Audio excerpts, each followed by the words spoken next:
What up, cappers, gamblers, punters, hustlers, low baggers? Happy Wednesday, March 30th to all of you. Thank you for watching Betting with the Bag right here on Pub Sports Radio at the Pub Sports Radio headquarters here in San Antonio, Texas. New Quirker says, good morning, guys. Jimmy, when you getting out of Dodge? We don't even know, man. We don't even know. My family misses me. That's all I know for certain.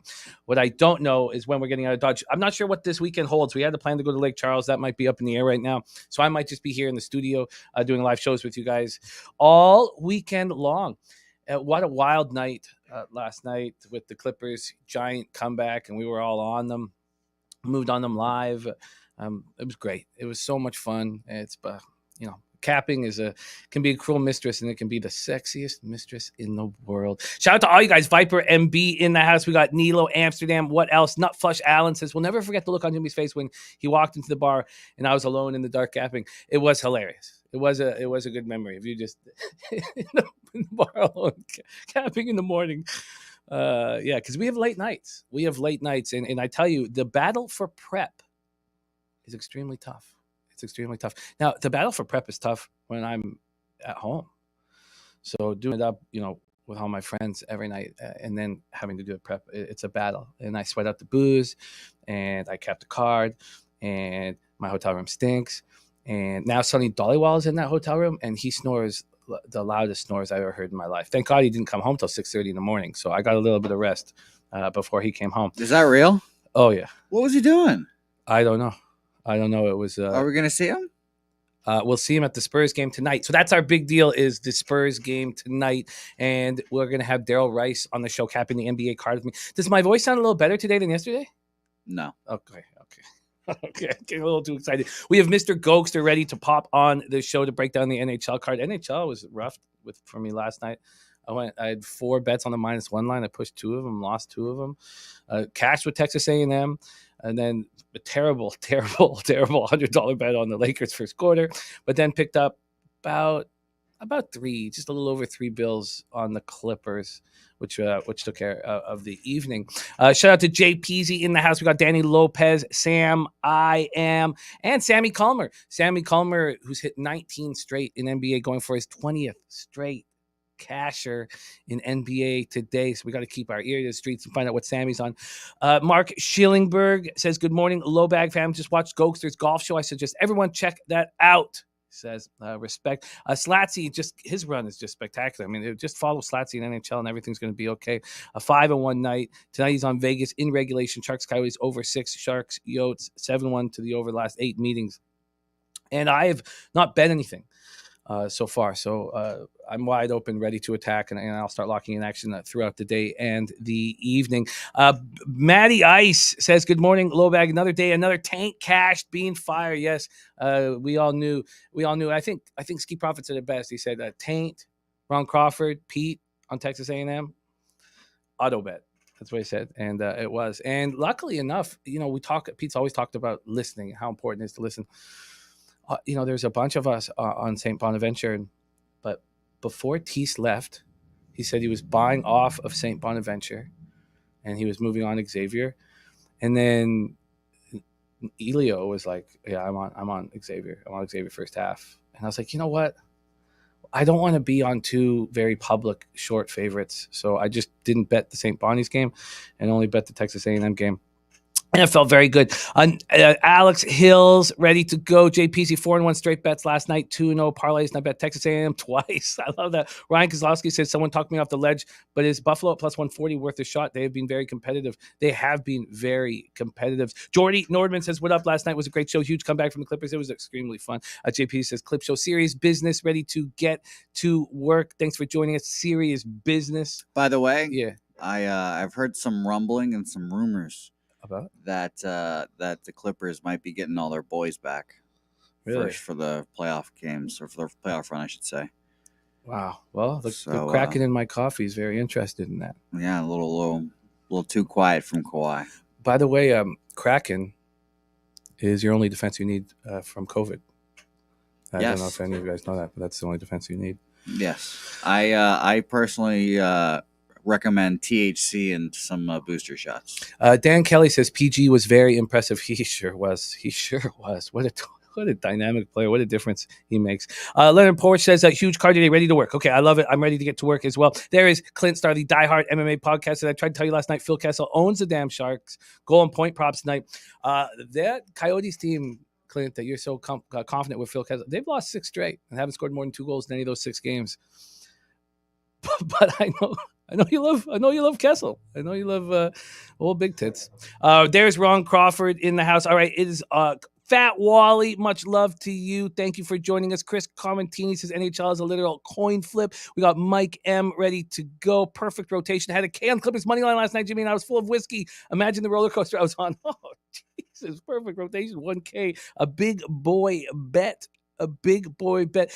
Jay Peasy, what a guy, says glorious night. Thanks, Jimmy and the Amazing Cappers on the show and in the chat. Thank you, Jay Peasy, my guy. We love seeing you cash. Billy Friedrich says I was on the Jazz, so props to Clips Betters. Jazz lost, put me on the losing side for the day. It looked like it was the right side for a long, long time. A long, long time. Nilo says Jose sounds rough. I don't know. He's good. He's good to go. Nilo said love Sonny from last night too. Yeah, it was a lot of fun. Peter Loshak in the house says, Jim, how did the Pens lose? The Rangers are a cocky squad. They wanted to play the Pens again, and Chesty wanted to be on the ice again. And I've said all year that the Pens don't have the depth, but I ended up moving on the Pens late in the day. And Mandy I says, how many bottles of Kraken do you suspect has been drank since you've been in San Antonio by the entire group? Not everyone likes Kraken. It's pretty. Actually, no one likes Kraken. It's just you. And I would say I think it's around 3 to 4. Yeah, we polished off our third big bottle. No, you polished off your 3rd or 4th bottle, not we. Okay, let's get to work. Matty I says Babano was rough yesterday during the show. Poor guy. Well, he is getting his test done right now. So Fingers crossed. We're going to get that information. We're doing AL East video today. Going to be out hopefully later this week. Who knows?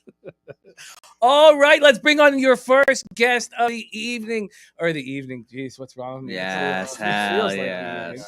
Hell yes. Mr. Gogster. And the green hat. Let's go. The green hat. How we doing, guys? Mr. Gogster, get those headphones on and let's get to work. Here we go. Fix that. Okay, let's get that. Yeah, let's do that little dancey dance. Gogster, how was your night last night? Were you up till 6 a.m. with Sonny? No. We got home. We had to cap this card there, Jose. Yeah, Gogster and I we went back at 12. Yeah, and we were capping here as soon as the show ended, so we've gotten an hour and a bit of capping. Capping never ends, guys. Capping never ends. Yeah, we didn't go. They went to the strip club again, and we got to work. Who could blame them? We got to work here. Who could blame them? San Antonio's finest talents. We got to work here on this NHL card. Yes, sir. Let's get right after it. There's Brothers and Bets that told boy about them Clippers last night. Let's say, Jimmy, Brothers and Bets. That felt good. What's up, brother? That felt so good. Felt so good to get that papier. Let's get right to work, Mr. Gogster. And I'm not seeing things clearly in NHL. I'm gonna keep firing, man. I got a good feel. We're still capping the card like I usually do. Been doing it for 4 years, so we just keep on the saddle, right? We just keep giving her. Let's do it. Let's do it right now. And when do you return back to the Great Land? Yeah, Dirty Belleville. Dirty Belleville. We'll be there midnight on Saturday morning. So we're leaving Friday afternoon here, guys. Couple more days still. Yeah. Okay, beautiful. Going to the golf tournament tomorrow. I know why Belleville why Belleville gets the reputation now, hanging around Gogster. So what is it? Oh, come on. Grimy. Just go look at that back room, Jim. You'd be disgusted. Oh, Jesus Christ. You'd be disgusted. I get blamed for all the smokers here, I tell you. Yeah, you can't blame just Gogster. Oh, I am. Watch me. Oh, fuck. Anyway, let's get after it. Let's get after it. Let me set up these markets. Great to have Peter Loshak in the chat as well. There's Lamont Williams ready to Peter get Loshak to work. Going to do MLB Futures. Oh, beautiful. Oh, that's great. Can't wait. And so that's the show for today. We got Mr. Gogster doing NHL in about 33 minutes. Darryl Rice will be joining us to cap the NBA card. And again, the one we're really interested in is the Spurs Grizzlies game. That's the game we're going to. I'm sweating out booze as we speak. So if you start smelling Kraken, it's not just my coffee. Well, if I can smell, I don't have COVID, so that's good. That's a good sign. Yeah, that's a great sign. You're right. Yep. And then we have the Big Ragoo. We have Doc, the legend, Gooski. Big Ragoo. He's going to join. Jose is going to join the table, and they're going to go over some of the MLB futures that they have already locked in. There's the Sweaty Butcher in the house, Brian Warner. By the way, I can feel a stake bet coming on that. because I think I know one of his, and I already bet the other way on what he's going, and there's going to be a stake bet preview there. Okay. Well, I don't know if that's a good thing or a bad thing, Jose. I don't know either. 'cause I don't either. None of us have been eating those steaks. But... Hey, man, I wish we could go out one night to eat some good food. All right, let's get it to work. We go. start at 7 p.m. Eastern. The Winnipeg Jets 32-25-10, 13-12-8 on the road at the Buffalo Sabres 24-33-10, 12-6-5 at home. We're at the KeyBank Center in Buffalo, New York. These goalies I put in last night, so things can have changed, and let us know if they have changed. I got Connor Hellebuck versus Craig Anderson. Hellebuck 24-23-9, 2.94 goals against, 911 save percentage, 4 shutouts. The Winnipeg Jets are making a run to try to get in the playoffs, and they're waiting for Connor Hellebuck to get on board. Oh my God, they need Hellebuck. It's not Comrie, that's for sure. Craig Anderson, 12-9-1, 3.13 goals against, average 9-1 save percentage. Winnipeg power play at 21.8%. Both teams' penalty killing is weak. Winnipeg 75.3, Buffalo 75, and both teams' power plays are pretty good, especially with the way Tage Thompson and Olofsson are playing right now. Buffalo power play at 19.6, and the way Scheifele and Wheeler are playing right now. Winnipeg's power play is very dangerous. Jets come in off their second straight win, 2-1 at home versus Arizona on Sunday night. Scheifele scored both goals.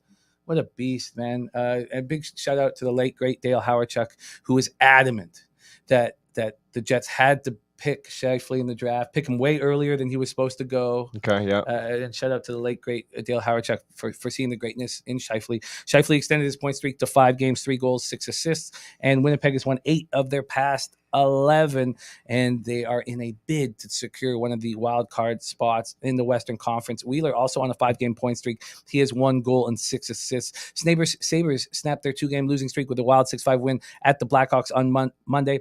And it's just listen to this, Gogster, the 4th time in franchise history that Buffalo had come from 4 goals down to pick up a win.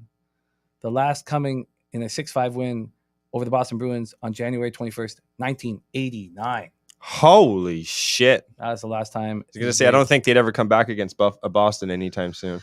Tage Thompson scored the winner, and it was wild. Oh, it was wild. He didn't even know he scored it. He was getting back to the bench. Yeah, that was gross. That play off the boards there. Yeah. Poor goalie. Lankinen was not happy. Nonplussed. He snapped his stick within. Took him a couple shots against the post, but he got her. Pistol Pete Loshak says, I don't trust Hella sucks. Hella sucks. Sucks. There we go. Hella buck. No, Hella sucks. And you know, Peter got a new nickname too on the show yesterday. Oh, what is it? Lockshack. What is it? Peter Lockshack. Lockshack. Let's go, Lockshack, baby. Throw a little CK in there, huh? Jefferson C coming to us from sunny BC, Canada. Trump won as the Rangers to win the East. Jared DG says, wow, I wasn't even alive in 1989. Victor Olofsson, 3rd multi-goal game of the year. Also added an assist. 6-game point streak for the Sabres, a season high. And you know who's a big part of this? Is Rasmus Dahlin. Starting to show why he was the number 1 overall pick in the draft. Let's just take a look at the market moves here. We have the Sabres as a home dog. They open up at plus 112. Wow. And they go up to plus 145 at BetMGM. Plus 112. No. Plus 145. There's a plus 132 at FanDuel. From the total perspective, it opens up at 6, and we now have 6.5s on the board. Mr. Gogster, take it away. Jets, Sabres. All right, guys. So this one here, I know you guys are all talking about Buffalo here. You know, Buffalo have looked really good, but that last game, Jimmy, against Chicago, that's one of those games you kind of ride the high, and even much you're going to think it's going to carry over to this game against Winnipeg. I just think Winnipeg's a bet on team, guys. Hella sucks. That's going to be the one question mark. You just need to get this guy hot, but Buffalo, for the most part, they're a Jekyll and Hyde team, but they're healthy. This is the thing, guys. A lot of teams are getting healthy. That's why we're seeing a lot of overs too. A lot of teams are starting to become a lot more healthier, so they're getting more into their to the swing of things. Now, Buffalo's going to have Anderson and Hellebuck. I know you don't like this, Jimmy, but looking at Anderson's stats, just going back to, I think it was last couple of years, he does not fare well against this Jets team. Not at all. But now the Jets do look a lot healthier. Dahlin's playing much better. I'm going to be on the Jets, guys. I'm going to be on Jets regulation here. I think they're going to smash them. And they're also on a back-to-back there, Jim, against Toronto tomorrow. They got the Leafs tomorrow, so that's going to be this is a game I think they're going to want to win, in my opinion.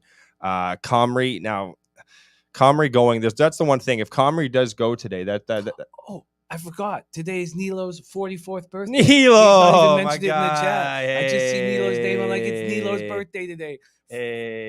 44 years old for our guy Nilo. Happy birthday, man. We love you so much. Wish I was in Toronto to party with you and hang with you tonight. Man, happy birthday, Nilo. I just remembered it while seeing his name in the chat. What a guy he is. What a guy. What a guy he is. Nilo, happy birthday.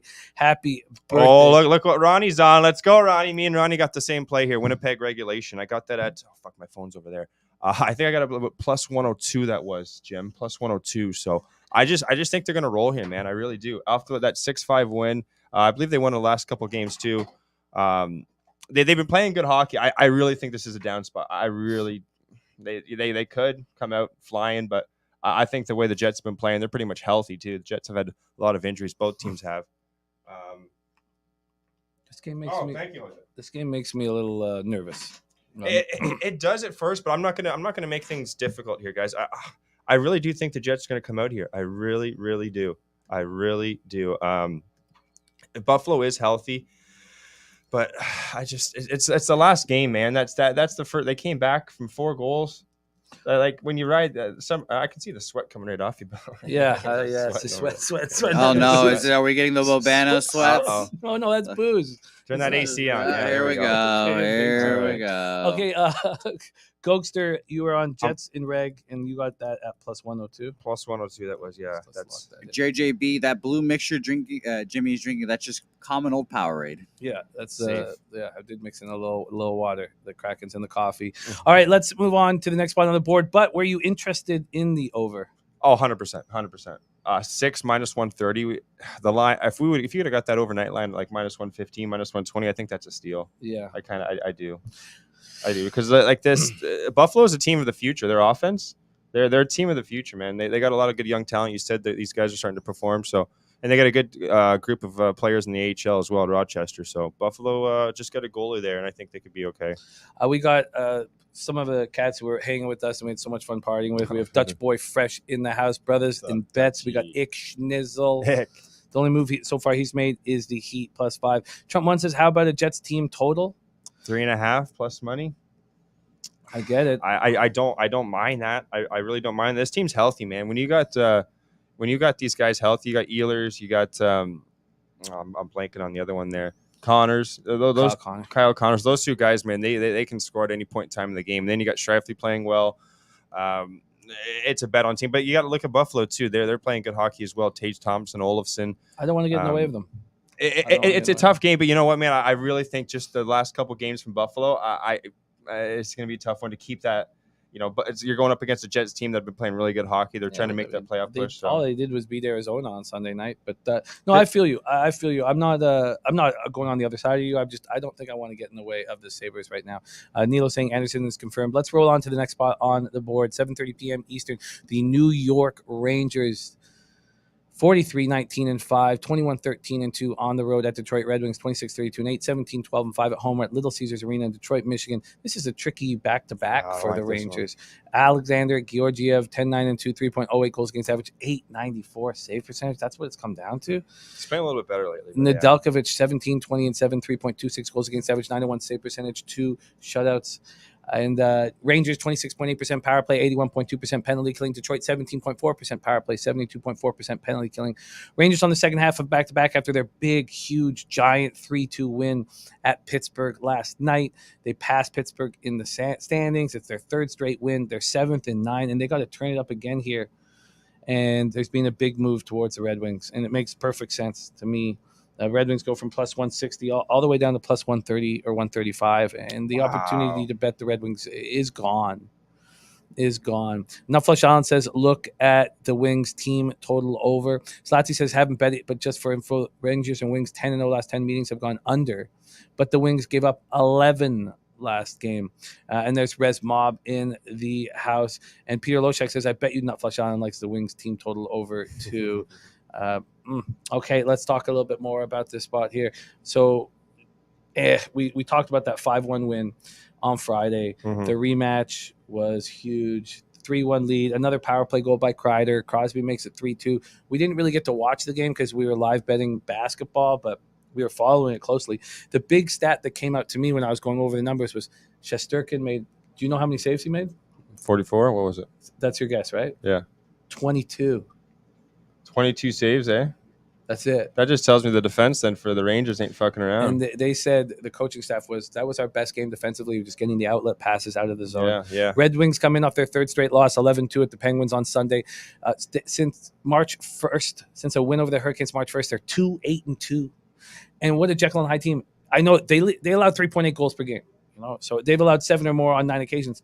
But they didn't allow an even strength goal in their overtime loss to Tampa on Saturday. And then they come back and lose. This is such a Jekyll and Hyde. I can't stand the Red Wings this year. They've beat me in the ass when I want to take them. Like it seems like Arizona.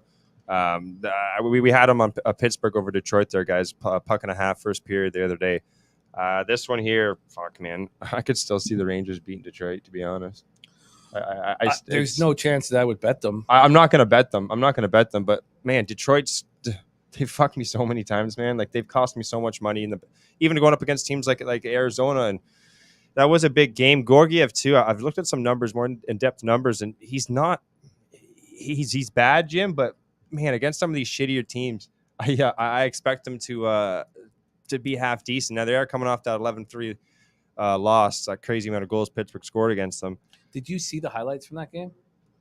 I've been too fucked up here. Malkin looked like he was he had a hat trick. 24. He had a hat trick. But the goals were spectacular. Like, they weren't just like garbage goals. They were the nicest goals that he scored since in years and years.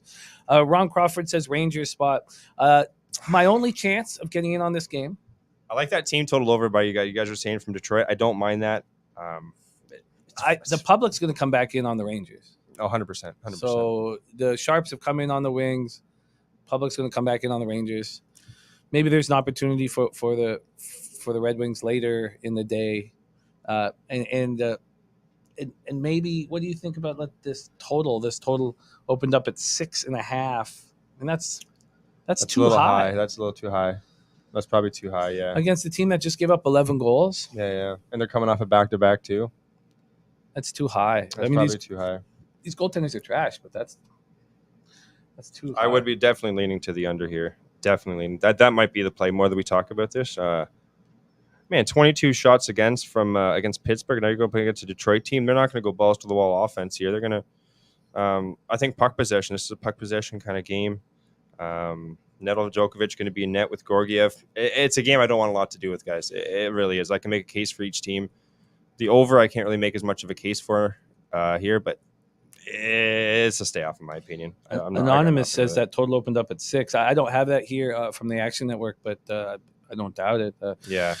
I think it's too high. I think it is too high. There's Puzzler in the house. Cashman says Rangers battling for home ice in first round, must-have game here. It's easy for us to say that because it is a must-win game, but it's very hard to beat the team you're playing in the first round series twice in 5 days and beat them badly and then go into their barn and beat them again soundly and then have to go to Little Caesars Arena and play the Red Wings. Well, yeah, the lonely Red Wings coming off an 11-3 loss to Pittsburgh. Peter Loshak says maybe I'll hedge out of my Wings bets. I don't think you should. I don't mind that at all. Just the number's so low. The number's so damn low. That's the only thing. But it's there for a reason. I know. It is. It's just tough taking the Rangers or Detroit home favorite, almost a home favorite at that rate of plus 114. They're not down that low. Well, didn't you say it was like plus 114 or it opened? No, the Red Wings opened at plus 160, and they're now down. The lowest is plus 125. They're between plus 125 and plus 133. That's. You know what? Yeah, you know what, Pete? If you got that plus 160, brother, or plus 150, I do like that. I don't mind it. Maybe even a first period Detroit. He got plus 162. Oh, great number. Unbelievable number. All right, let's roll on. Next up, 9:30 p.m. Eastern, the Los Angeles Kings, 36-23-9, 18-9-5 on the road at the Edmonton Oilers, 37-25-5, 21-12-0 at home. We're at Rogers Place in Edmonton, Alberta. Yeah, I saw that, Cindy. But looking forward to it. Cindy plays horses, got a horseplay coming up. I will keep my ears to the street, so I make sure I can pick that up. Expecting Johnny Quick because of how bad Cal looked in his last start. Johnny Quick, 17-12-8, 2.65 goals against average, 909 save percentage, 2 shutouts. Going up against Mikko Koskinen, 24-10-3, 3.11 goals against average, 901 save percentage, 1 shutout. And it might not be him. It might be Mike Smith. Yeah. We're not sure who it is. The Kings power play just 17%, penalty killing 75.4%. Edmonton power play at 26.4%, penalty killing at 76.6%. I know the Kings have had a lot of issues with injuries, so I'm going to keep an eye. I'll pull up their injury report after I hand it over to Gogster. The Kings open up as a plus 175 dog. They go down to plus 162 or 165. This total sitting at 6.5, and it has moved to the under. The under is being bet. Oh no, sorry, I take that back. Excuse me. It's moved to the over. Sorry, about a 10 or 15 cent move at these books towards the over 6.5. And this is a huge game. The Kings hold a 2-point edge over the Oilers for second place in the Pacific, and they come in off a 6-1 loss at home versus the lowly Kraken. And they'd beaten the Kraken 2 nights earlier, 4-2. They did. They're just 4-4-1 over their past 9 games, and they're alternating between wins and losses. We're seeing teams night after night after night bounce back. Now, this is a spot where the Oilers had just bounced back off a 9-5 loss, destroyed Arizona. Elio was all over that. That was a very easy spot. The Oilers have won 7 straight games on home ice, though. That's the elephant in the room. And McDavid is rolling. So is Draisaitl. McDavid has a 10-game point streak where he scored 19 points. Draisaitl has a 9-game point streak where he scored 17 points. Brady says, I like the under here. He says Kings coming off giving up 6, have to think they tighten up defensively. Also like the tie after the first period. Kings are best in the league in that category. Kings are best. They're a strong road. They're a good road team, man. They've been a good road dog all year. And look at our guy Rez Mob. I got to copy and paste this. Says he's going for 11 straight cashes. Woo! So he got his Jalen Green prop on Monday. He had Texas A&M 133.5 yesterday, and he's taking Nuggets first half minus 5.5 today. Right, so Rez Mob. So we have Rez Mob going for 11 straight. Sammy Calmer going for 20 straight. Our guys are rolling. All right, take it away. Take it away here. Kings Oilers. All right, man. This one here, I'm gonna take a shot here with the LA Kings. Just like you said, 6-1 loss to Seattle, who's actually playing a lot better hockey right now. I'm gonna take a shot here, guys. LA Kings first period. Historically, too, the Edmonton Oilers have came up quite slow. Hearing those numbers though on Draisaitl and McDavid tell me that they are starting to get it going a little bit more. They were in a bit of a rough stretch, but I'm just gonna pull up the Oilers here. It's been a bit of a tough battle there, Jim. Capping without a computer, but we're making it happen. But yeah, this one here, they're going to be playing St. Louis the following day, April 1st, coming off that 6-1 against, it's, they've been scoring a lot, Jim, 5-5-6, all overs too. I'd be leaning to the over, to be honest. I kind of would. Style of hockey, it's a tough game. The way I see this going would even be, I think the Kings are going to bounce back here. They do have some injuries that are a bit of a cause for concern. Yeah, what do you got? They're all in March, too. The ones that jump out, obviously, is Brendan Lemieux's toughness. That happened on March 3rd. He went out with lower body. Drew Doughty went out March 9th with an upper body. He's out indefinitely. And, you got Matt Roy, Tobias Bornfort, you bring in to help, and he gets hurt. Dustin Brown hurt too.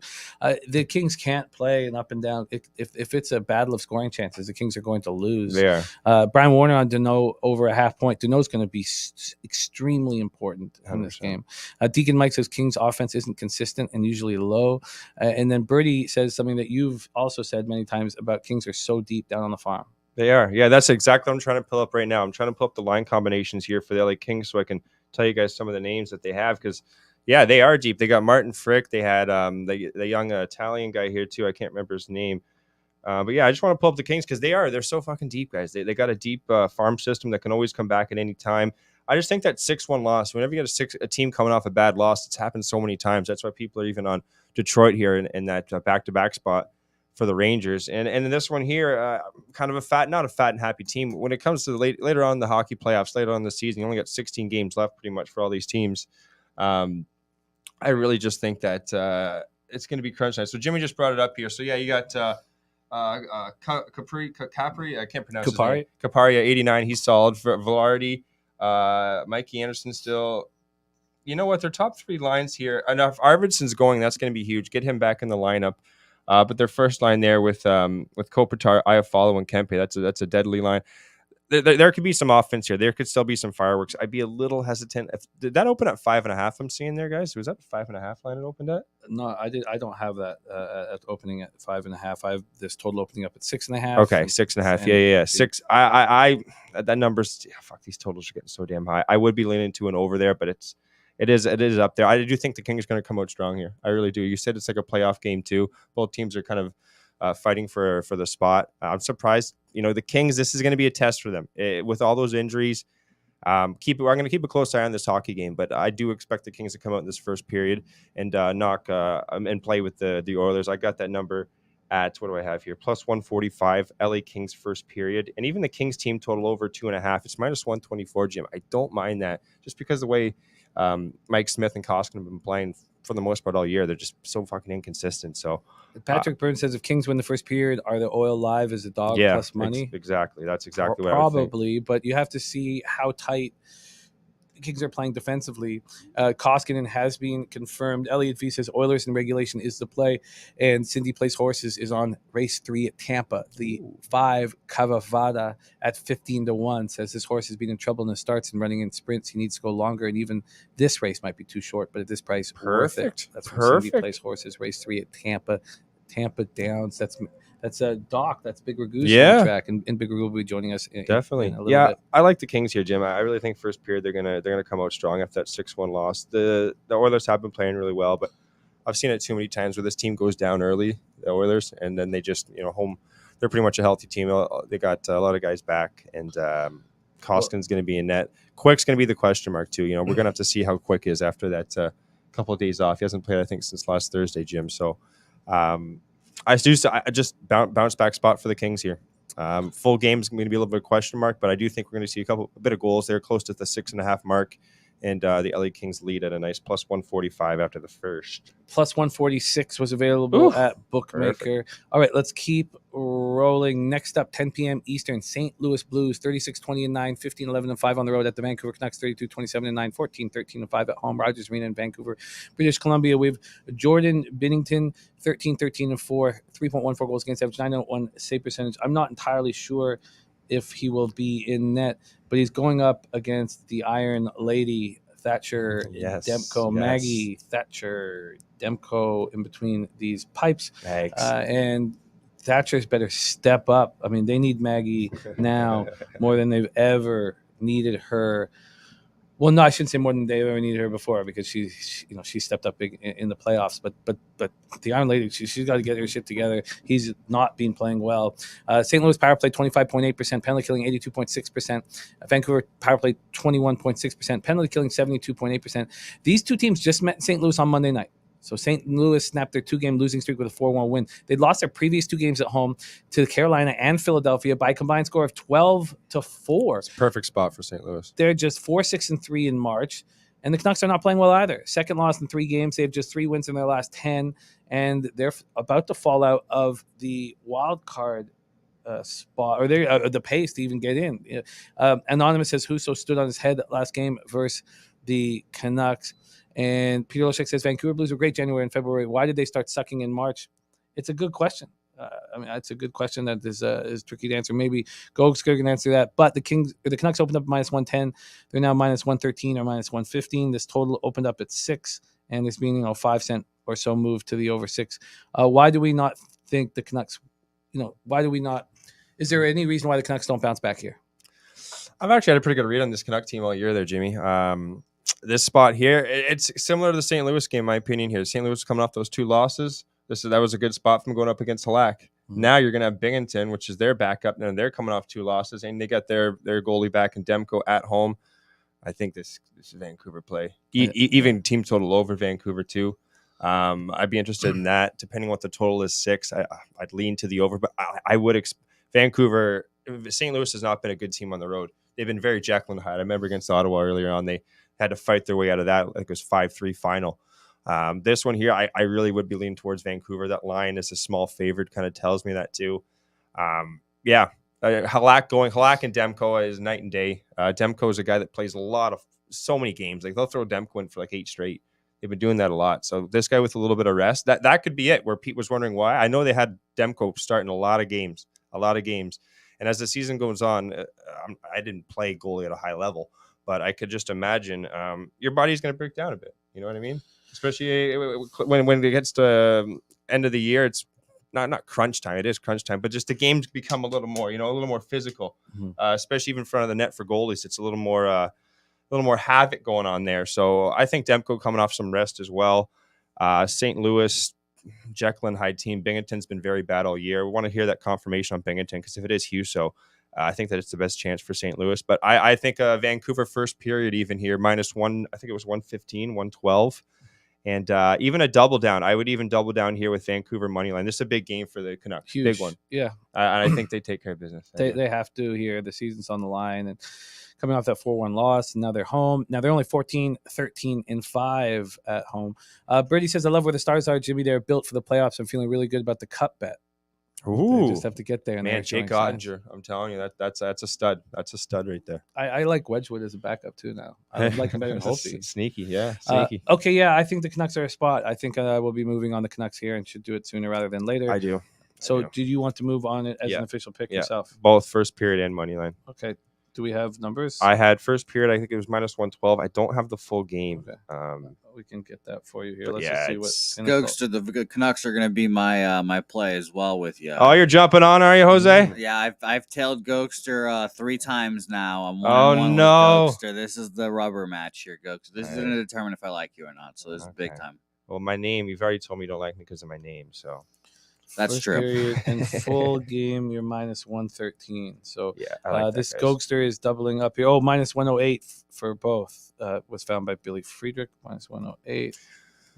Like the St. Louis getting their ass kicked against Philadelphia. That's not a good sign right there. That 5-2.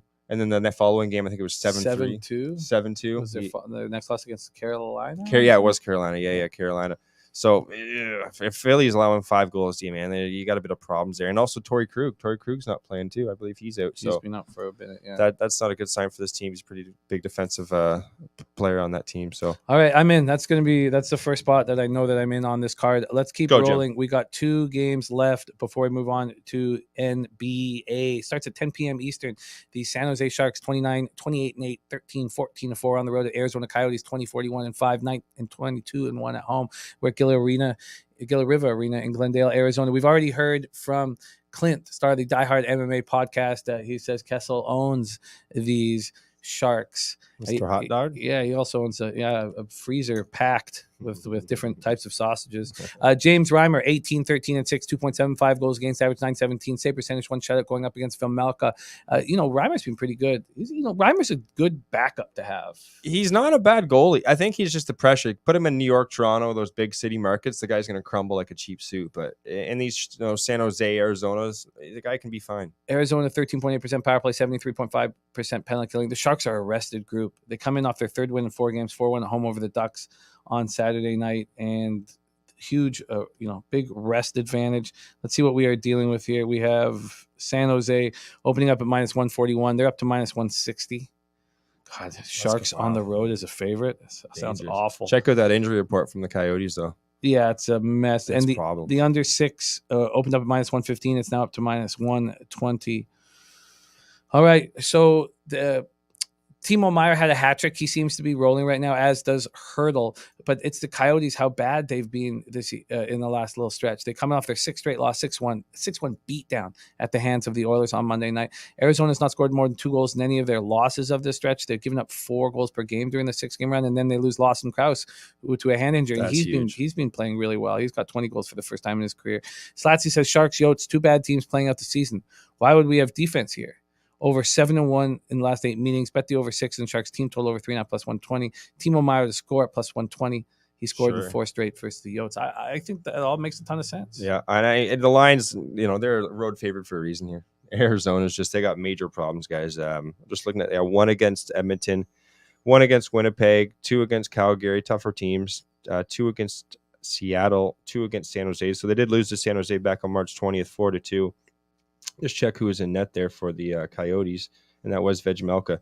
Yeah, there's problems with their farm team, too, with Tucson. I was talking about how good the LA Kings were with Ontario Reign guys. The Arizona Coyotes got the Tucson Roadrunners. There's not a lot to talk about. They already called up that Italian guy there, Mercini, I believe it was. I could be butchering his name. But they don't have much more than that. He's a rookie as well. Fashing. They're a bad hockey team. So I'm going to keep fading the Arizona Coyotes until further notice. I think they got rid of Wedgwood, they're better, the 2 goalies. I got to be on San Jose, guys. This is a plus 101 regulation here for me. San Jose, A little risky. Road favorite, taking a road favorite, but I just think AZ's they got some serious problems at the helm, and San Jose they're just a better hockey team. They're just a better hockey team, in my opinion. So. A lot of people liking the Yotes here. Elliot V says, I love the fact that they only scored 2 goals during that stretch and off that horrible loss. I'm hammering these Yotes today on the money line. Yeah, I'm just going to keep fading them. If it ain't broke, don't fix it. I'm just going to keep fading them, guys. And AZ or San Jose's, do you got the injury report by any chance there, Jimmy, on San Jose? Because they got a couple guys out, but I want this team to a Timo Meyer and whatnot. What do you got there? Well, Logan Couture. I mean, there's a bit of a cause for concern there. Yeah, I mean that's the big one right there. I mean, Nieto doesn't help having him out, but under would make sense then in this game. I know you guys were saying why wouldn't these teams go nuts, but this could be a boring fucking match here. Just not much going on in my opinion here, Jimmy. Arizona, San Jose. I still think San Jose get it done. I do. It's a bit of a risky play. Both these teams don't have much playing for, but I'm plugging the nose and taking the Sharks, going in the shark water, baby. Let's go. Yeah, that makes me nervous. Not that I think the Coyotes are going to bounce back in front of 400 people, but makes me nervous. And then the over does make me a little nervous. But, in all honesty, if I would want Logan Couture if I was betting an under. I think he's a very accountable center, defensively responsible. I know he's capable of sniping, but you're right. He's been the team captain there for a long time too. Yeah. All right, I'm not sure what to do there. Arizona's been so bad, brother. They've been fade material. My man Robert Cherry's on Clayton Keller over 2.5 shots on goal, says all day, and for a half goal is 8-2 on that prop. That would be the guy. Uncle Oliver says both of you look hungover. I think our bodies are getting used to it by now. We're getting better. Let's move on to the final game on the NHL card before we go into NBA. 10 p.m. Eastern. Vegas Golden Knights 36-28-4, 16-15-1 on the road at Seattle Kraken 21-39-6, 11-18-3 at home. We're at Climate Pledge. We have Logan Thompson coming in for the Knights. I'm not sure if that will be the situation, but he's being decent. 2.89 goals against average, 5-4, 9-14 save percentage. Going up against Grubauer, 15-27-5. I don't know why they wouldn't go right back to Drieger, who's looked really good in the last game. So I'm not sold on this Grubauer actually being the starter here tonight. I agree. Viper says, I took Vegas in regulation. Vegas is a rested group coming off their second straight win, 5-4 at home versus the Blackhawks on Saturday night. And here you go. You guys like that Sabres stat from 1989. Listen to this. The first time in franchise history, and I know it's not a long history, but it's been a successful history. First time in franchise history, the Golden Knights have won after trailing by at least 3 goals in the third period. I was surprised at that. And what a story, this Dadonov story. They try to deal him just to get out of the cap crunch that they're in. And he has no trade clause. So he comes back, and now he's on a tear. Goal and 2 assists Thursday against Nashville. Then he scores in overtime against the Blackhawks 5-4. He scored in each of his past 4 games. He has 6 goals and 9 points over his past 6 games for Vegas. And Logan Thompson, the big thing that's happened with Vegas here is Alec Martinez coming back. It's a huge, huge boost to them. Oh, 100%. And Seattle comes in off their third win in 4. And Martinez was out for 53 games, right? He took the skate blade right to the face. Daniel Sprong has been a nice pickup for the Kraken. Kraken coming off their third win in 4 games. Daniel Sprong scored in all 3 of his games with Seattle since coming over. And Victor Rask was a nice pickup from Minnesota. And Birdie says fade the Knights tonight. He likes Kraken first period in full game. Why don't you take it away? Tell us what you think. Oh, that's a tough one. Just from that breakdown you're telling me about Dadonov, they've had injuries there from Stone and whatnot, but I wasn't aware that Martinez was back. That's a big addition for that team. Yeah, his first game against the Blackhawks. Yeah, he's been out for a while. Just looking at their goals too. Yeah, Jimmy said it: 5 against the Chicago Blackhawks, 6-1 against the Predators. Then they lost 4-0 against the Jets. On the road here, 3-0 against the Minnesota Wild. Looking at some more road games, they lost 7-3 against the Jets. They lost 6-4 against the Columbus Blue Jackets. They lost 5-2 against the Penguins. 3-1 against the Sabres. This team's been struggling a bit on the road. This Golden Knight team. Now, I do think they could very well win this game, but early on, I'm going to ride the hot team again. I'm going to ride Seattle first period. Question mark. You said a little bit of question mark between who's going to be in net between Drieger and Grubauer, but this team's finally healthy. That's a big thing. You don't have Schwartz. You're missing a couple guys, minor pieces in my opinion. Well, Tanev and Schwartz, but for the most part, Jimmy, I like what I've seen from this team. They did bounce back 6-1. I'm gonna kind of plug my nose here and take Seattle.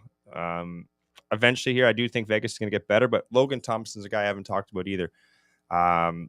He's not bad actually, Jimmy. He's half decent in the AHL.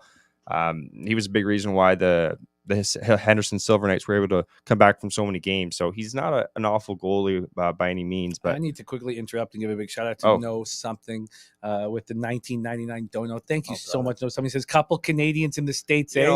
Says here's hopefully a couple drinks on me with this inflation we're experiencing. Tell them you're a low bagger at the bar. Shout out to Know Something.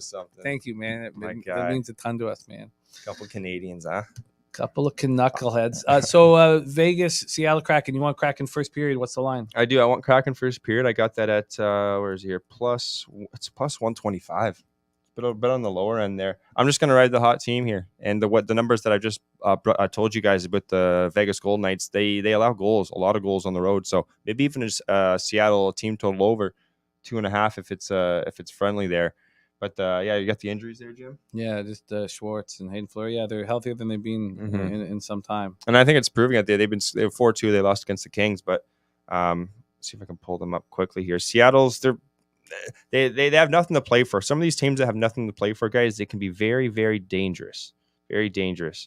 And they actually have a back-to-back here, Jim, on Friday as well. They're going to play each other home and home, so they're going to be back in Vegas No, actually, sorry. They're playing back-to-back in Seattle. Back-to-back in Seattle, yeah. That's kind of very interesting. So this game here, I'm going to plug my nose and take the hot team.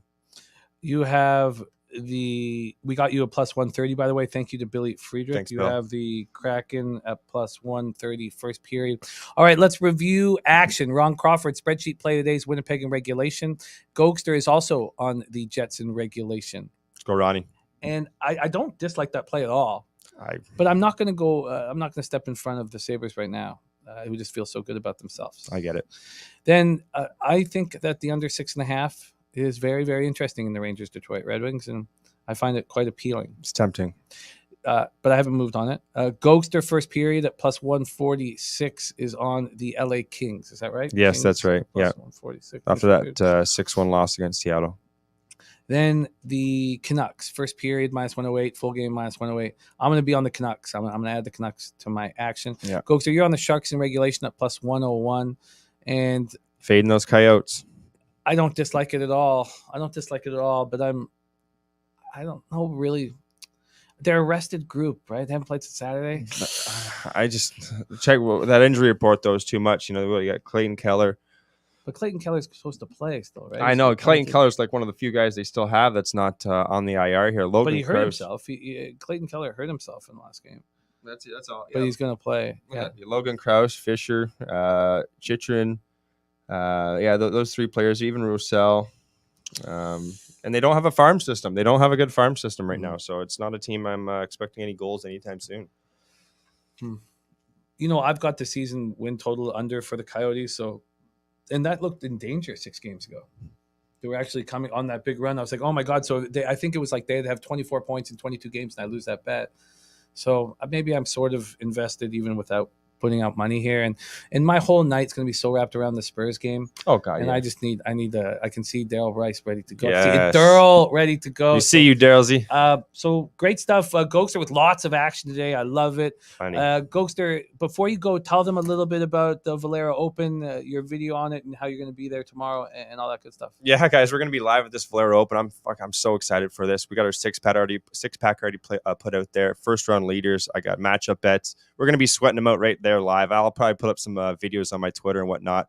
Maybe see if I can get Rory McIlroy there, Jimmy, or Jordan Spieth. You know, those guys, right? Is going. I think you should just focus on Paulina Gretzky. DJ's not going to be there, unfortunately. Okay, well then I'm not going. He's not going. But yeah, guys, it's going to be great. Check us out on YouTube there, Pub Sports Radio. We got the PGA Pub Hub every single week. This week was the Valero Open, and it was a great show right here in the studio. I had a great time. And next week we got the Masters, Jimmy. You know the Masters, right? I do. Okay, we got them. Okay, he knows the Masters. Yeah, we got a nice special guest here, some big names. So look forward to that, guys, next week. And it's pleasure as always, Jimmy, for having me on, my guy. And let's cash some tickets and do this again. Let's get that cash. There he is, Mr. Gogster, in live at our Pub Sports Radio headquarters here in San Antone at the Southtown 1001. And Gogster and the boys are all going to be at the Valero Open. I'm not going to be there. I've got the show here until who knows when it ends. But so I'm not going to be there. I'm not going to run over because they're only going to be there till 4. So, but it is time for NBA, and all of us live betting the Clippers was extremely enjoyable last night. And I don't know if capping gets more fun than that. That was just so much fun. And we are going to be live at the Spurs game this evening. So let's bring in your NBA expert, a spectacular capper coming to us live from Los Angeles, California. Please welcome to the show. It's Darryl. Yo, what is good, Jay? What is good? Do my this has become my intro, bro. It's not like I have guns or anything like that. You've been working out, Darryl? I'm just trying to get to where you at, Jose. I'm just trying to get to see where my you at, fat bro. ass. Don't lie to me, Darryl. I'm serious, man. Hey, I'm wearing my tighty whities today. You don't want to see my fat ass, so. But yeah, man, it is good to be back, man. Good to be back. Long 2 weeks, it feels like. It just seems like every day has been a Monday. But Jay, it is always good to talk ball with you, man. I am ready to get into it. So let's what did Ray Charles say? Let's make it do what it do, baby. Oh, I love the sound of that. Let's get right to work, Darryl. Let's get right to work. And those of you in the chat, we would like to put extra attention to our Spurs Grizzlies game that we will be live at this evening. Let's go, Darryl. We start Dallas Mavericks 47-29, 20-17 on the road at the Cleveland Cavaliers, 42-33, 24-14 at home. We're at Rocket Mortgage Fieldhouse in Cleveland, Ohio. Dallas 4-1 over their past 5, 26th in pace, 94.9 possessions a game. Cleveland 2-3, 21st in pace at 96.10. Possessions a game, and Billy Friedrich already saying Grizz trifecta. I like that guy. I like Billy. I'm like, hey, Billy knows something. Okay, that's all I'm saying. He knows something. I just hate that the Spurs have won 4 straight on a road trip and they're coming home. I just wish that wasn't the situation. Jay, I know that they're on this huge win streak, but Jay, yeah, wasn't this same scenario with the Toronto Raptors against the Lakers? Remember that? It was on that road trip, and he was like, I don't like Toronto in this spot here. And what happened? You cashed. I cashed comfortably, but this is a tiny bit different in just the fact that the Spurs were beating bad teams, whereas the Raptors were beating the best teams.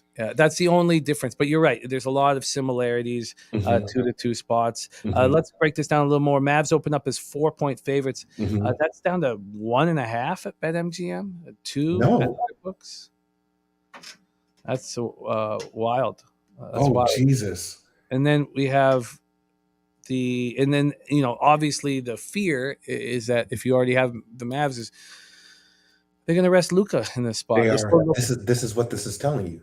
This is what this is telling you. But it's still wild because we know we're going to break down the Evan Mobley injury, who sprained his left ankle. He's not playing, so you're not going to have Jared Allen or Evan Mobley, and then you're going to have to move Markkanen over. And we saw Markkanen got walked off the court in the last game, but he did come back and still play well.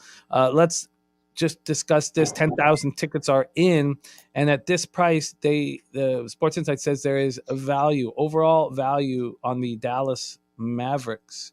74% of the tickets are on the Mavericks and 35% of the cash. So you're right. The market is telling you that Luka the Don will not be in the lineup. 34% of tickets on the under and 51% of cash on that under. So we've seen the market move towards Cleveland, and we haven't seen much movement on the total, even though it looks like big tickets are on the under. Dan Kelly says the Cavs draft pick that they traded for Karis LeVert is lottery protected. Look for the Cavs to tank the rest of the way with all the injuries they have. Brandon Matthews says no Mobley is huge. Jefferson C under is 7-3 last 10 at Cleveland. Wow. Okay, so and Hoops How Nice is Cavs are rested. So let's break this down a little bit here quickly. Both teams, not playing very fast in the latter third of the NBA in pace over the past 5 games. Mavericks on the second half back-to-back after 128-110 win at home over the Lakers last night. Luka goes for 34, 12, and 12. 7 players scoring double figures. And this is the start of a 4-game road trip for Dallas. So, I can understand him getting a rest. Sterling Brown and Trey Burke were both out on Tuesday due to NBA's health and safety protocol. I don't know the update there. Cavs snapped their 3-game losing streak with a 107-101 win at home over Orlando on Monday night. And we had our guy Dan Kelly say that Greg Anthony said they're tanking. Orlando is tanking, that they didn't play their starters for the final 6 minutes. Right. You saw that too. Yeah, well, I didn't see that game. I didn't see what was going on there. I just read what Dan said about it. And so we have Jared Allen, who's missed 11 games with a fractured left middle finger. We have Evan Mobley, who sprained his left ankle. He's expected to miss a few games. So we move Markkanen over. You bring in Kevin Love to the starting lineup. You have Lamar Stevens playing. You have more Moses Brown and Rajon Rondo listed as doubtful. Take it away here, Darryl. Mavs, Cavs. Let me pivot here. I got to shout out my man Nutflush because he's not gonna let me slide if I ever say the L word, right? He will not let me slide with that. So I didn't mean to talk about the Lakers. It's a love-hate relationship, but here we are. With this game here, Nutflush, I love you, brother. 2 things stick out. And I was going to make a play on this game and I didn't. And now I'm not because of the Luka news, right? Talking earlier today, this line was at 3.5, and then you saw it start to move. And I'm like, yo, that's telling you something. It's a back-to-back. Cleveland's not the best. Let me see where I can have some advantages. Beginning of the year, Jimmy, what was the spot? Cleveland first quarter, right?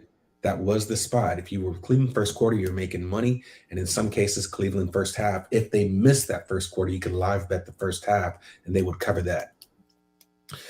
That's no longer the case.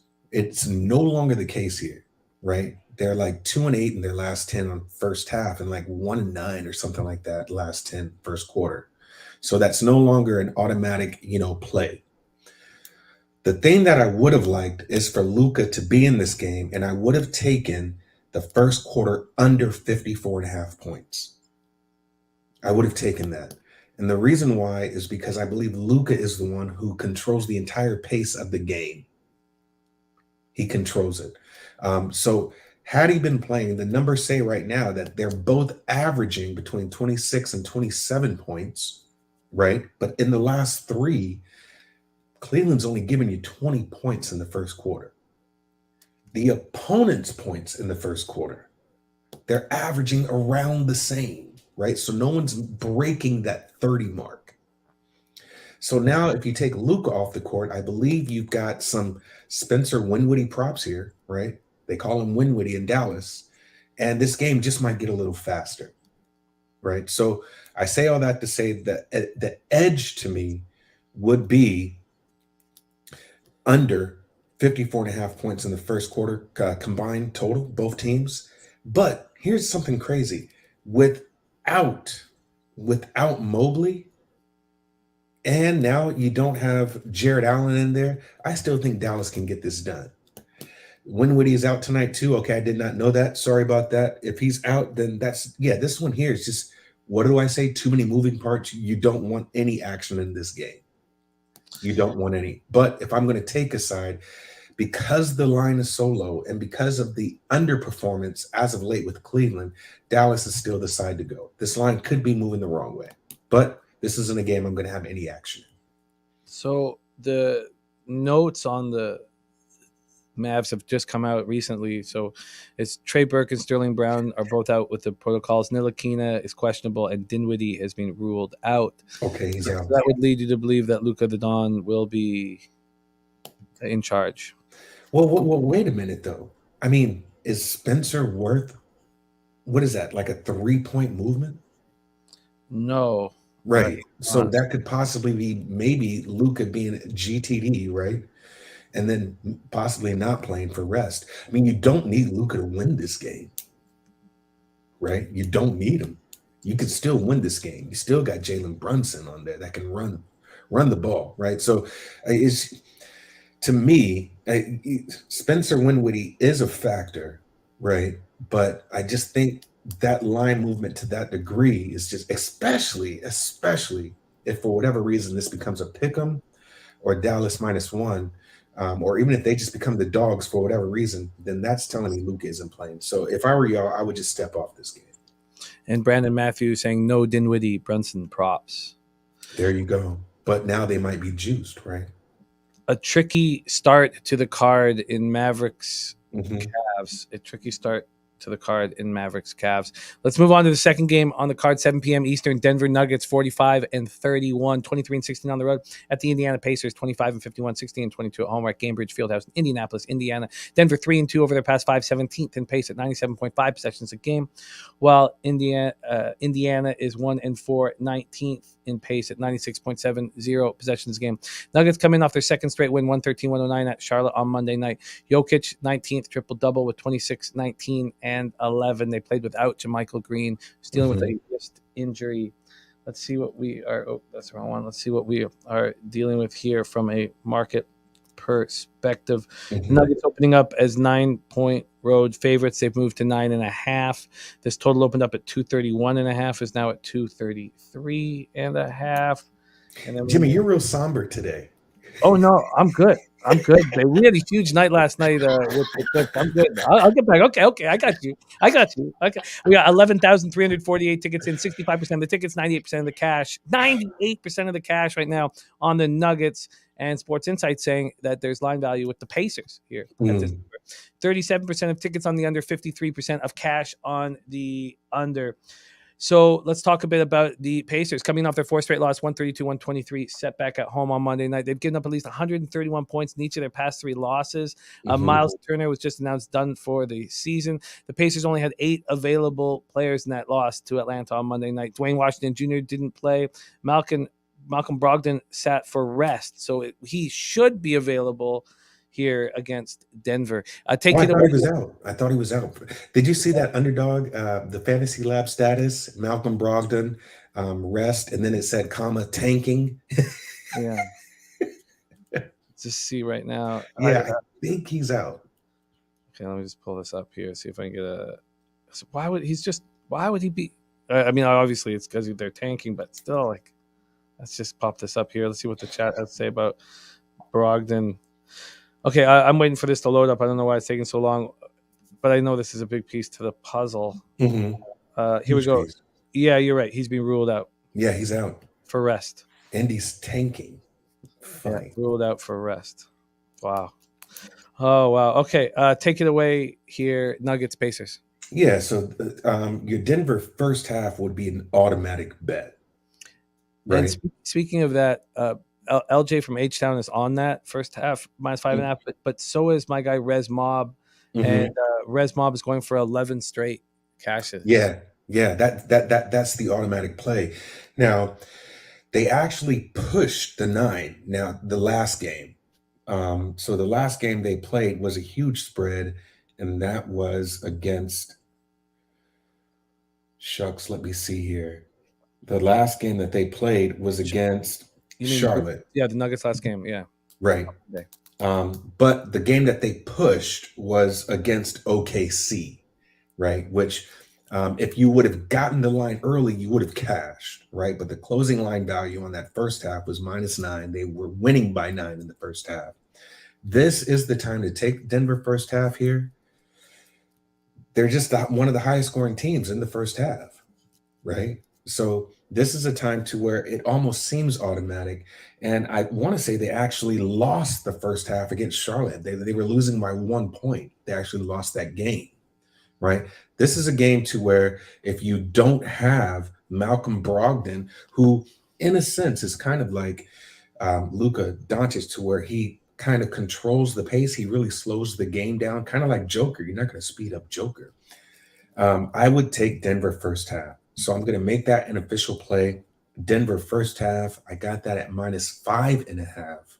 I do like that play today. If it doesn't work, then I'm probably going to stick off, only because they're 5-5 in their last 10.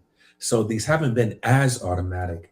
But mind you, I think there's good money to be made in the first half for Denver. as in teams might come back in the second half. It's moved to 6 at most books. You can pay for a 5. I'm just going to check very quickly if No, we don't pay here, bro. Circa will help.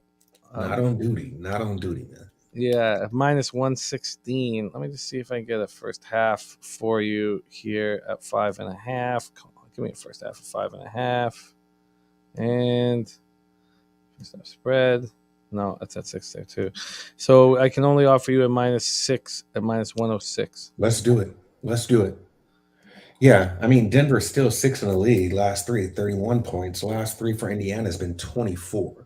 Right? Even though for their season total, Indiana, they're at 28.7, so they're sitting 10th in the league.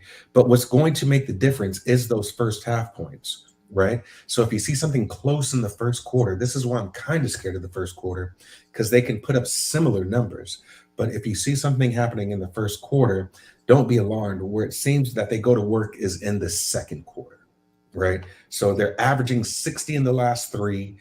Number 2 in the league, right under Memphis, right, where Indiana's sitting 8. They're averaging 52. So I like where that number is. It could be close. I don't know if this will be really a blowout, but at the same token, if you're depending on Halliburton to do everything, I'm not sure if he's even playing or not. But this game should be an easy Denver first half. It's enough points to where they can get back on track.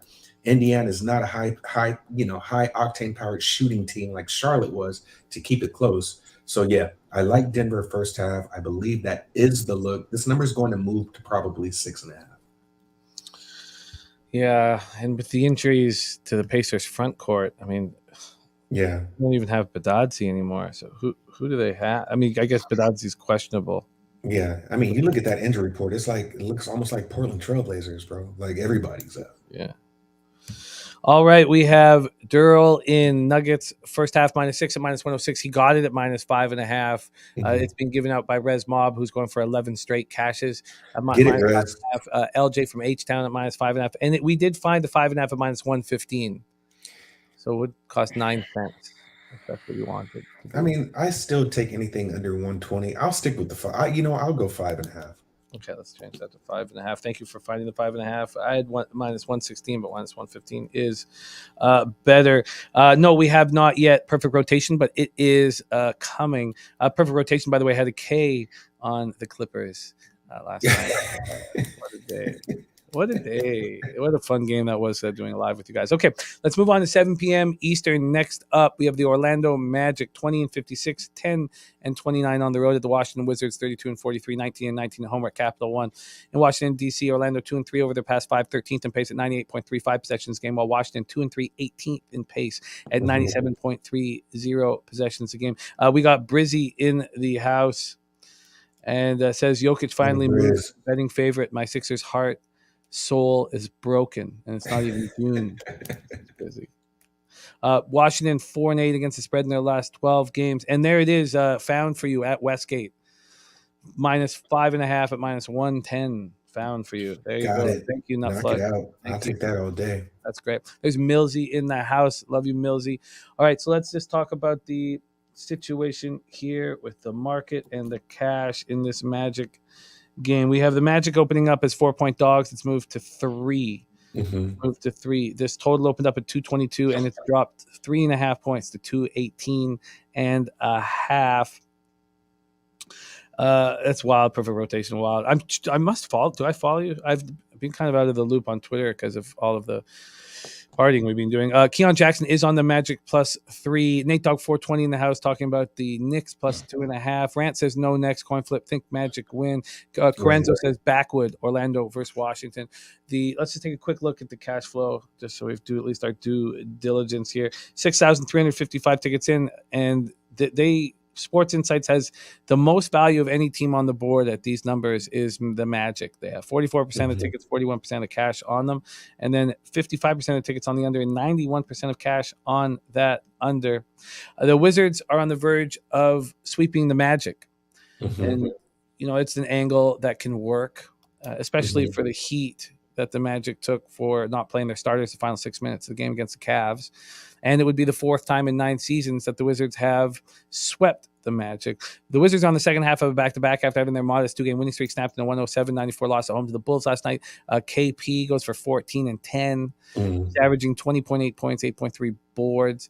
Kuzma remains sidelined with right knee tendonitis. Magic coming off their third straight loss, 107-101 at the Cavs on Monday. They're 7-9 since All-Star break. They haven't been that bad. They had 6 reserves play at least 18 minutes. It's not that bad. They haven't been that bad. They're under 500. Wendell Carter Jr., Jalen Suggs will be sidelined out of action. Suggs will miss his 8th straight game. Yeah. Carter went for 15, 12, and 6 against Cleveland following a 2-game injury absence, but they will both be out of the lineup. So no Wendell Carter, no Jalen Suggs. Take it away here, Darryl. Magic Wizards. Answer to Billy, I would take that. Would Denver's second quarter be the best bet? I don't know. We know that Indy is a high-scoring team, but I just feel like, yeah, you can take it too. If it's close in the first quarter and I don't think it's going to be, you could take the second quarter and first half. About this game, Jimmy, you know what the fuck I'm going to say. I do, yeah. You know it. You know it. I don't give a fucking shit about this goddamn game. I don't care. I don't give not one shit, not 2 shits. I don't give 3 shits about this game, bro. But for the sake of dialogue, right, I would just take Orlando here. Not saying that they win, but just keep it close. Right? Wizards off a back-to-back. They played Chicago, who was off their own back-to-back. Chicago beat them. Right? It was kind of close all the way down to the wire, and then just got out of control in the fourth quarter. Orlando's one of those teams to where you're either going to blow them out or they're just going to keep it close and then finally win. But it's the Wizards. The most important piece you're missing right now is not Bill, but Kuz. He's your best wing defender. Right? So I don't know. This is not one of those games that I would really be interested in. 4 shits anonymous. Yep. Add that on there. I don't give a fuck about this game. Thanks. Nate Dog 420. No, man, I did not move on the Leafs in the over. I wish I had. Great work. I did not move on it. All right, so we move past Magic and the Wizards. We go to 7:30 p.m. Eastern, the game everybody wants to talk about. Miami Heat 48-28, 21-16 on the road at the Boston Celtics, 47-29, 26-12 at home. We're at TD Garden in Boston, Massachusetts. Miami 1-4 over their past 5, 27th in pace, 94.30 possessions game, while Boston 4-1, 24th in pace at 95.61 possessions game. Both teams have been looking ahead at this big game. We have the Heat opening up as 4-point dogs. It's moved to 4.5, and now we have 5s. We have a couple 5s. One at Caesars, one at Bet Rivers and Sugar House. The total opened up at 214.5, is now at 213.5 or 213. We go to where the money lies. We have 11,676 tickets in. 45% of the tickets, 56% of the cash on the Heat, and then you have 54% of tickets, 67% of the cash on the over. The Heat snapped their 4-game losing streak with a 123-100 win at home over Sacramento on Monday. Celtics had their 6-game winning streak snapped in a 115-112 overtime loss to Toronto on Monday night, but that was without Jaylen Brown, Jason Tatum, Al Horford, and Robert Williams. And now Robert Williams is gone for 4 to 6 weeks, so it's going to be the Grant Williams show. And Marcus Smart's got to step up and be a man. But we do know that Brown and Tatum will be back. And that was Boston's just their 5th loss in 29 games. 29 games. Yeah, Derek White went for 15. 7 Celtics players scored 10 or more. Tice went for 13 and 10. So Brown and Tatum sat with sore right knees. They're both expected to be in the lineup. Horford missed his 2nd straight game for personal reasons. Udoka says he's day-to-day. I don't know any more than that. And Williams will need surgery to repair the torn cartilage in his left knee. So he's out for the rest of the regular season and well into the playoffs. Here we go, Darryl. Big boy game, Heat Celtics. Take it away. Yeah, last 10. Celtics 8-2, first quarter ATS. Last 10, right? Celtics are there. Miami Heat 6-4. That might be an angle for you, right? That might be an angle for you. First half ATS. Looking at it right now, Celtics 9-1 in their last 10. 9-1 in their last 10. Miami Heat 4-6. I think this is going to be a dogfight. I would take the Celtics early. Now, for the record, I've already jumped on Celtics -5. That was one of the first games I played this morning. I jumped on Celtics -5. That is an official play for me.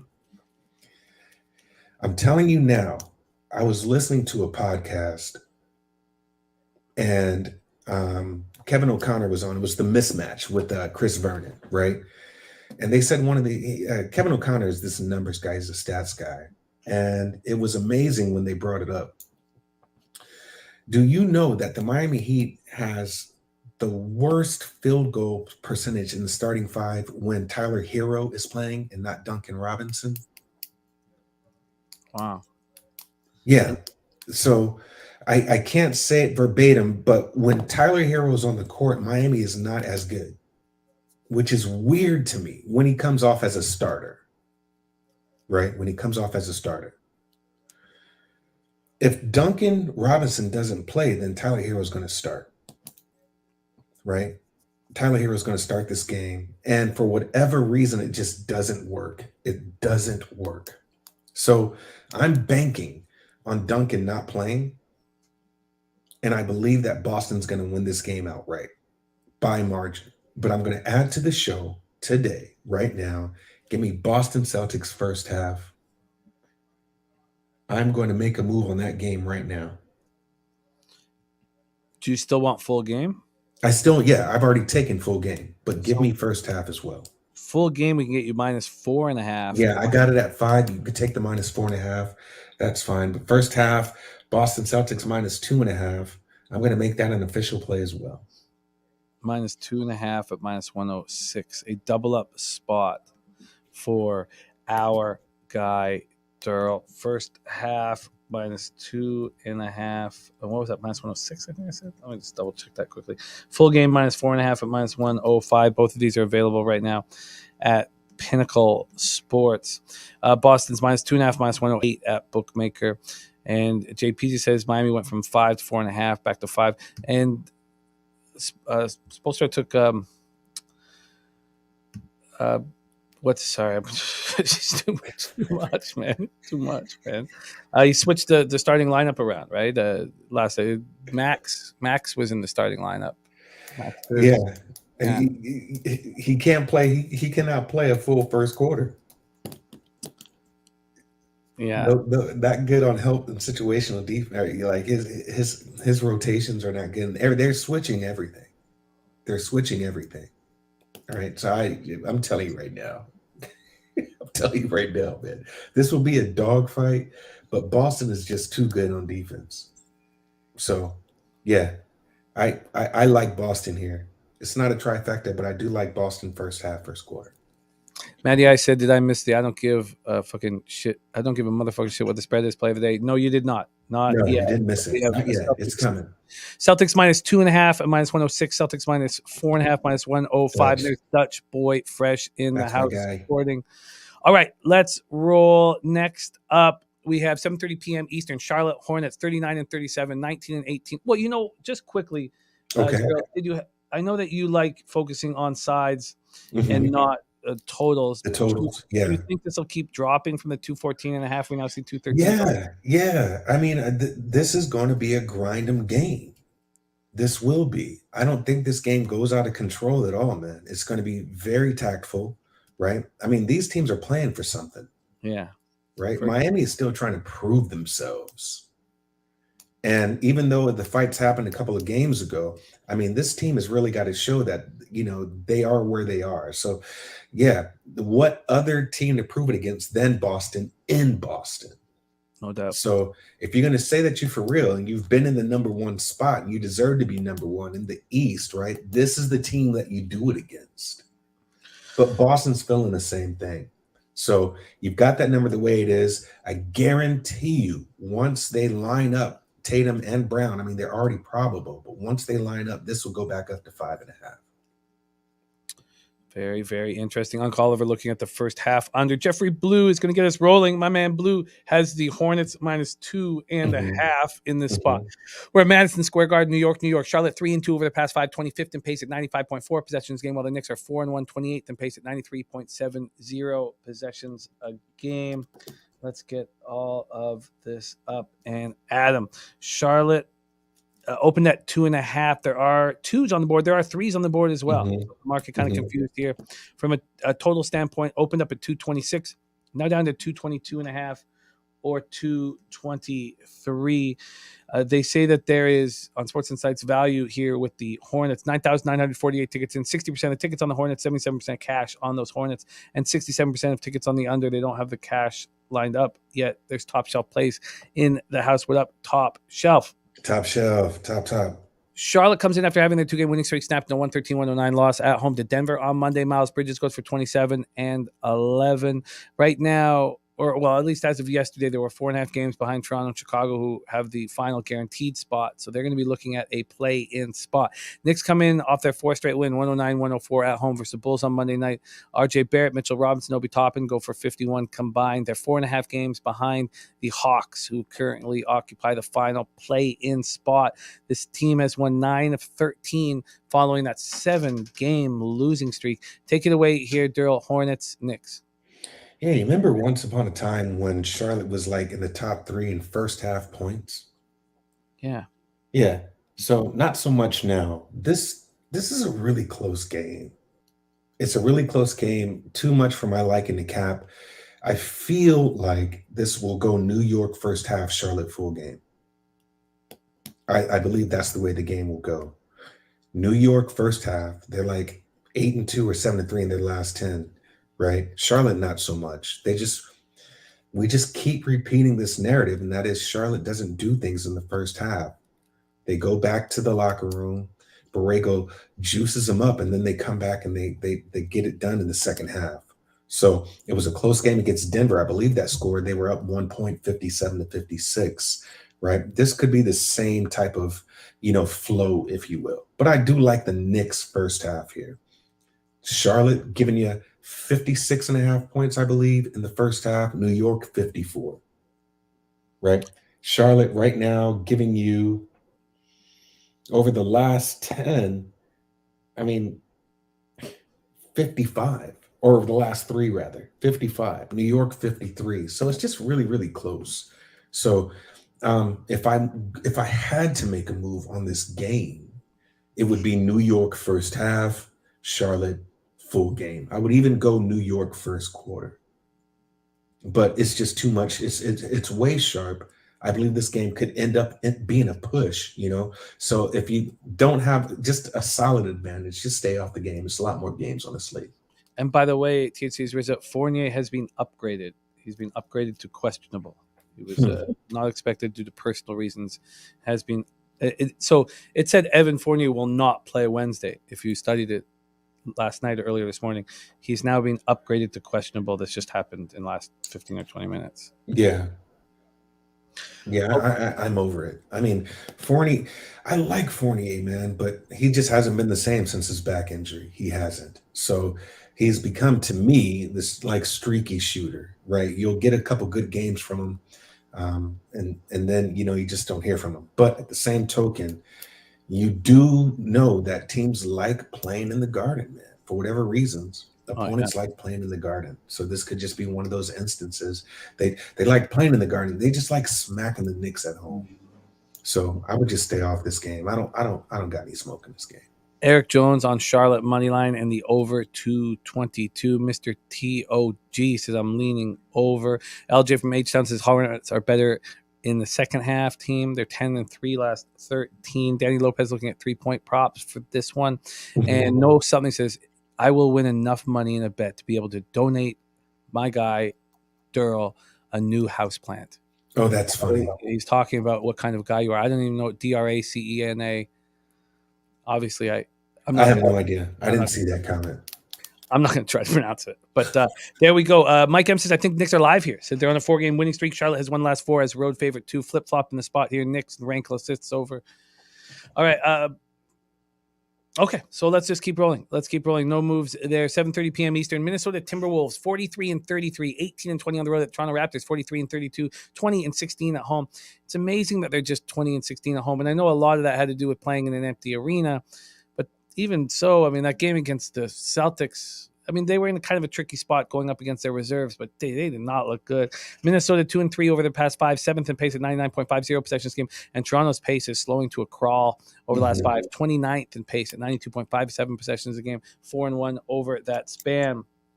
So let's take a look and see what we are dealing with for this Raps Wolves game. We have the Raps opening up at -2. Now there's a 2.5. Now there's threes. So there's only 1, 2.5, mostly threes. This total opened up at 228, and it's going up. The highest is at isn't that crazy? Is now 230. Brian Warner says Wolves money line. Nate Dogg says Toronto money line. Minnesota comes. Oh, let's just see the cash. Actually, just very quickly, let's see the cash we have. Here we have 9,154 tickets in, 48% of the tickets, 71% of the cash on the Timberwolves. Market moving towards Toronto, tricky. Then we have 32% of the tickets on the under, 57% of cash on the under. Minnesota comes in off their third loss in 4 games, 134-112 at the Celtics on Sunday. Ant goes for 24, Cat 19. They did not look good. Raptors coming off their third straight win, that 115-112 overtime game we've been talking about against the Celtics squad, missing key players. Siakam saved them, 40 points, 13 boards, got fouled out. So did Scotty Barnes. He fouled out in the fourth quarter as well. Gary Trent Jr. did return to the lineup Monday after missing 3 games with the left big toe injury. But Nurse said he's not looking good. He's not moving great. I mean, it wouldn't be shocking if he doesn't play here. He's got to get right. He's got to be able to be, run up and down the court with speed. And Van Fleet doesn't look good with the sore knee. The Raptors don't look good right now. Take it away here, Darryl. Timberwolves Raptors. Can you hear me? Oh, yeah. Okay. I just felt like my mic went out. This one's tricky, too. This one's really tricky. The automatic bet would have also been Minnesota first half, right? Because they've just been scoring. Minnesota actually has a worse record than Toronto. Toronto last 10 first half right now, man, they're 8-2. Right? Minnesota's giving you 58 points in the first half, 54 in the last 3. Toronto's giving you 63 points in the last 3. Now, mind you, there's moving factors there, right? It's opponents and situations, things like that. But I just think this is a Toronto spot. I think that Minnesota has more beef against their own conference than the East, right? They get up for these games against teams that they know that are a little better than them. It seems like they just got a lot more energy for teams in their conference versus the East. Toronto just seems like the spot. So I do like Toronto here. I like them full game. I don't know what will happen first half, but it just seems like this is a Toronto first half spot. It really does. It seems like a Toronto first half spot. So if I'm going to make a play in this game, and I didn't, I was leaning Minnesota on this, but I really do believe that this is a Toronto game. Toronto first half seems like a spot. Also, Toronto full game, but I did not get there. I get it. Nate Dogg says that Minnesota played last night, had to go through customs. I have them not playing. Did I screw that up? Let me just double check that. I do not have them as playing last night. Minnesota last played on Sunday, right? So, sorry. Yeah, they haven't played since the 27th. So this is a rested group. And the line is low, and the reason why is because Minnesota is just going to score points. So the thing that I do like is Minnesota. You know how we talk about Joker and Luka, how you're not going to speed them up? Well, you're not going to slow down Minnesota, right? So Toronto's going to have to play fast. They're going to have to. So I wouldn't be mad at anybody who took the over on this game also. I wouldn't be mad at anybody. So this one here, it just looks like it's a Toronto spot to take them first half and full game, right? But then also, don't think that this game is going to be slow by any intention. The number's telling you that also, but still, no one's going to slow down.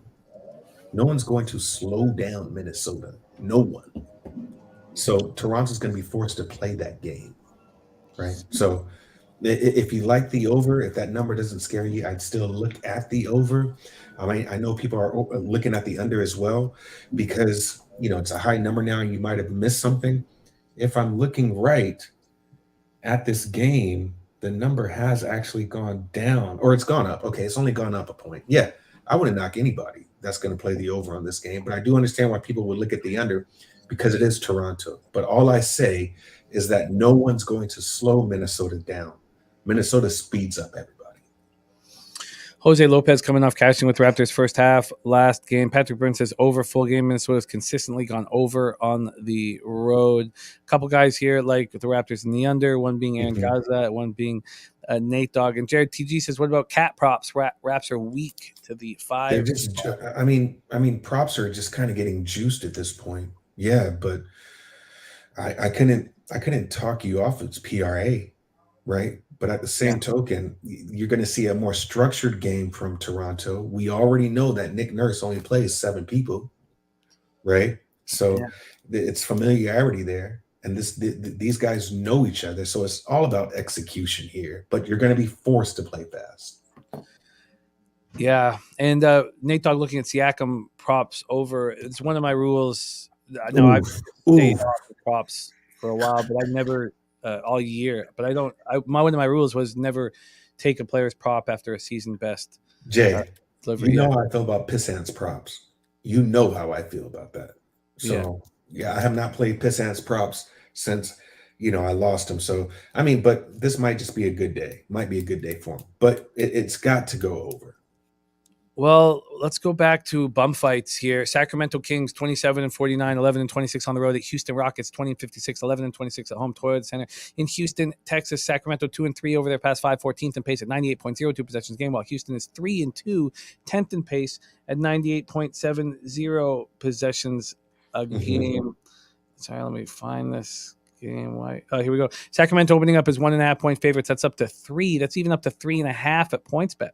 This total up starting out at 234 is gone down to 230 or even 229 and a half. 229 and a half. When we go over to the cash flow in this, we have 6,746 tickets in. The only game with less bets on it, just like 100 less, is the Magic Wizards. 40% of the tickets on Houston, 56% of the cash, and then 42% of the tickets on the under, 95% of cash on the under. Both teams coming off having their modest 2-game winning streak snapped on Monday night. So Sacramento comes in off the 123-100 setback at the Heat. Yeah. And it was all Davion Mitchell. De'Aaron Fox is done for the year with a hand injury. In the 5 games that Fox has been out, Mitchell averaging 21.6 points and 7.2 assists. He is 3.4 turnovers a game, so he's got to fix that up. But Rockets coming off a 123-120 loss at home to the Spurs. Yeah. And Jalen Green comes in off his second 30-point game of the month. Is really stepping up in the second half, really stepping up post All-Star break. Darryl, take it away, Kings, Rockets. I'm not taking it away because you goddamn know, I don't give a fucking shit about this game. Not at all. I looked at this game, I was like, yep, nope, not on duty. Not on duty. Nope. We can go to the next game. Anybody playing this game, man, either is a pure fucking genius or, they're just looking to make some money somewhere. I don't even know how to cap this game. I don't. So LJ from H-Town will be live at this bum fight. Yeah. Live there. And he says, take the over. LJ says, take the over. He will be live. I guess. Yeah. No defense. Man, fuck this game. Nah, bro. We're not doing this. Not today. What's the next game? All right. Next game, 8 p.m. Eastern. Oh, you're gonna love this because it's what the fuck are we doing? Let's set this up, though. Hawks 38-37, 14-23 on the road. We're at Paycom Center in Oklahoma City, Oklahoma. Atlanta 3-2 over the past 5, third in pace at 100.40 possessions game, while Oklahoma City 2-3, fifth in pace at 99.62 possessions a game. Where is this? We're coming up to the game that we will be live at. The Hawks open up at -12. Now there's 12.5 and a 13. This total opened up at 227.5 and it's climbing. There's 230.5 on the board. A 3-point move to the over at some of these legal American books. We have 67% of the tickets, 75% of cash on the Thunder, 30% of the tickets, 39% of cash on the under.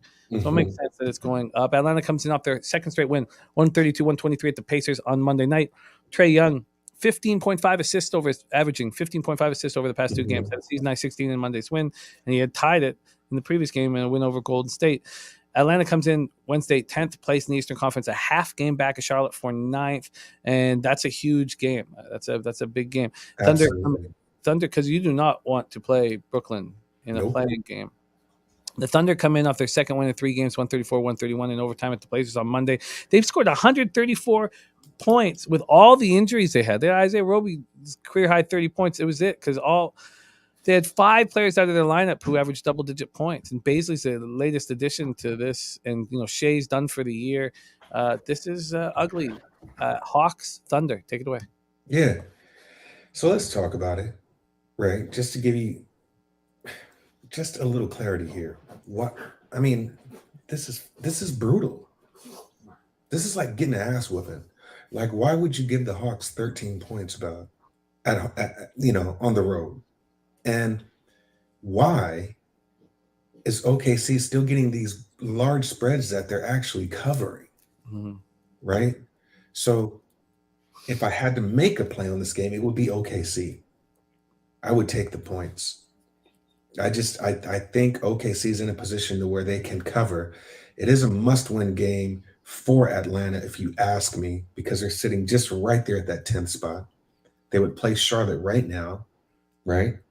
And I feel as if this is one of these games to where OKC can get devastated in the first half, and then for whatever reason have a backdoor cover here. I just don't see Atlanta winning by 20, 30 points against OKC on the road. I don't. So if you're going to look at this game and you just have that much faith in the Hawks, maybe look at them first half. Their points right now in the first half, Atlanta is comfortably sitting in 5th place. They're comfortably sitting in 6th place with 64.7 points in their last 3, while OKC still on the bottom, giving you 55, right? So look at OKC to probably come out flat in the first half, as they normally do, and just take the points early for, get in and get out type deal. Take Atlanta first half and then just be like, all right, I'm cool with it. So if I had to make a play on this game, which I might get there, it'd be Atlanta first half, and then I'm off the game. Aaron Gaza thinking the same thing, says Hawks first quarter, doesn't matter what the spread is, says OKC does not want to win back-to-back, tanking. JP says there'll be a 25-point lead at halftime. Jefferson C says Hawks will be happy with a win, period. Top Shelf Play says OKC one of the best teams in the NBA against the spread. He says he loves large spreads, right. So they'll come back in the second half for whatever reason, but they're not just going to keep this close. So I just think you're in a better position to take Atlanta in the first half. If I'm looking now in their last 10, the Hawks are quietly 6-4, so they're over 500, right? They're over 500. At the same time, OKC, they're 5-5. But remind you, these are larger spreads. So I just think that this is a first half game for Atlanta. You get your money and then get out, because you just don't know what adjustments will be made second half. And for whatever reason, OKC can cover these large spreads. This game does not appeal to me. It isn't. We just talked about it, but goddamn, shouldn't even did that. Yeah. All right, let's move to the game that I want to hear everybody break down badly. We will be live. Pub Sports Radio will be live at the AT&T Center tonight in San Antonio. Memphis Grizzlies, 53-23, 25-13 on the road at the San Antonio Spurs, 31-44, 14-23 at home. Both teams are playing well and stacking W's, and we haven't said that about the Spurs in a long time. Memphis 5-0 over the past 5, first in pace at 102.3 possessions a game, while the Spurs are 4-1, 10th in pace at 98.70 possessions a game. Let's see what we have here. We have the Grizzlies opening up as 7-point favorites, and that got cut immediately. It's all the way down to 4.5 at BetMGM. There's some other 5s, but it's all the way down to 4.5 at MGM. This total opened up at 231, and it's up to 234.5. So this total is climbing. Let's see what the cash, if that correlates with all of this information. 12,849 tickets in.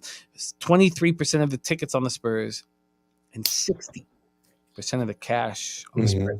big bets coming in on San Antonio. 81% Yeah. tickets on the over, 83% cash on the over. Can move into the over. There's no surprises there. Grizzlies come in off a 5-game winning streak, and they're winners of 8 of 9. They were last seen dominating the Warriors, 123-95 at home on Monday night. Spurs coming off sweeping a 4-game road trip, but they defeated the Warriors, Blazers, Pelicans, and then on Monday night they handled the Rockets in Houston, 123-120. Take it away here, Darryl. Just 3 games left on the card, and this is the big one, Grizzlies Spurs. Yeah, this is a big one here. So is this a look-ahead game for Memphis since they play Phoenix, right? Is this a game now to where San Antonio is home after their long road trip, right? There's a lot of moving parts here to make this number so low. Something that you have to understand, though, is that these teams have already played 3 times, and Memphis has got them each time, right? So at this point, it's 3 or 2. They've already played. Memphis has their number, bro. I don't want to hear any talk about where there's no Ja. No Ja, no goddamn problem, right? They are covering spreads. They're the hottest team in the first half. They're the highest scoring team in the first half. And you're going to tell me San Antonio is going to stop that? Nothing's guaranteed. We always use that as a disclaimer in sports betting. But I do like Memphis full game, Memphis first half. So give me Memphis first half minus 2.5. I don't give a fucking shit what the spread is. Jose, you hear that? Jose, You ready for this? Here's my analysis. I don't give a fucking shit. I don't give a fucking shit. So yeah, I don't give a fuck. I don't give a fuck. I don't give a fucking shit. I don't give a fucking shit what the spread is.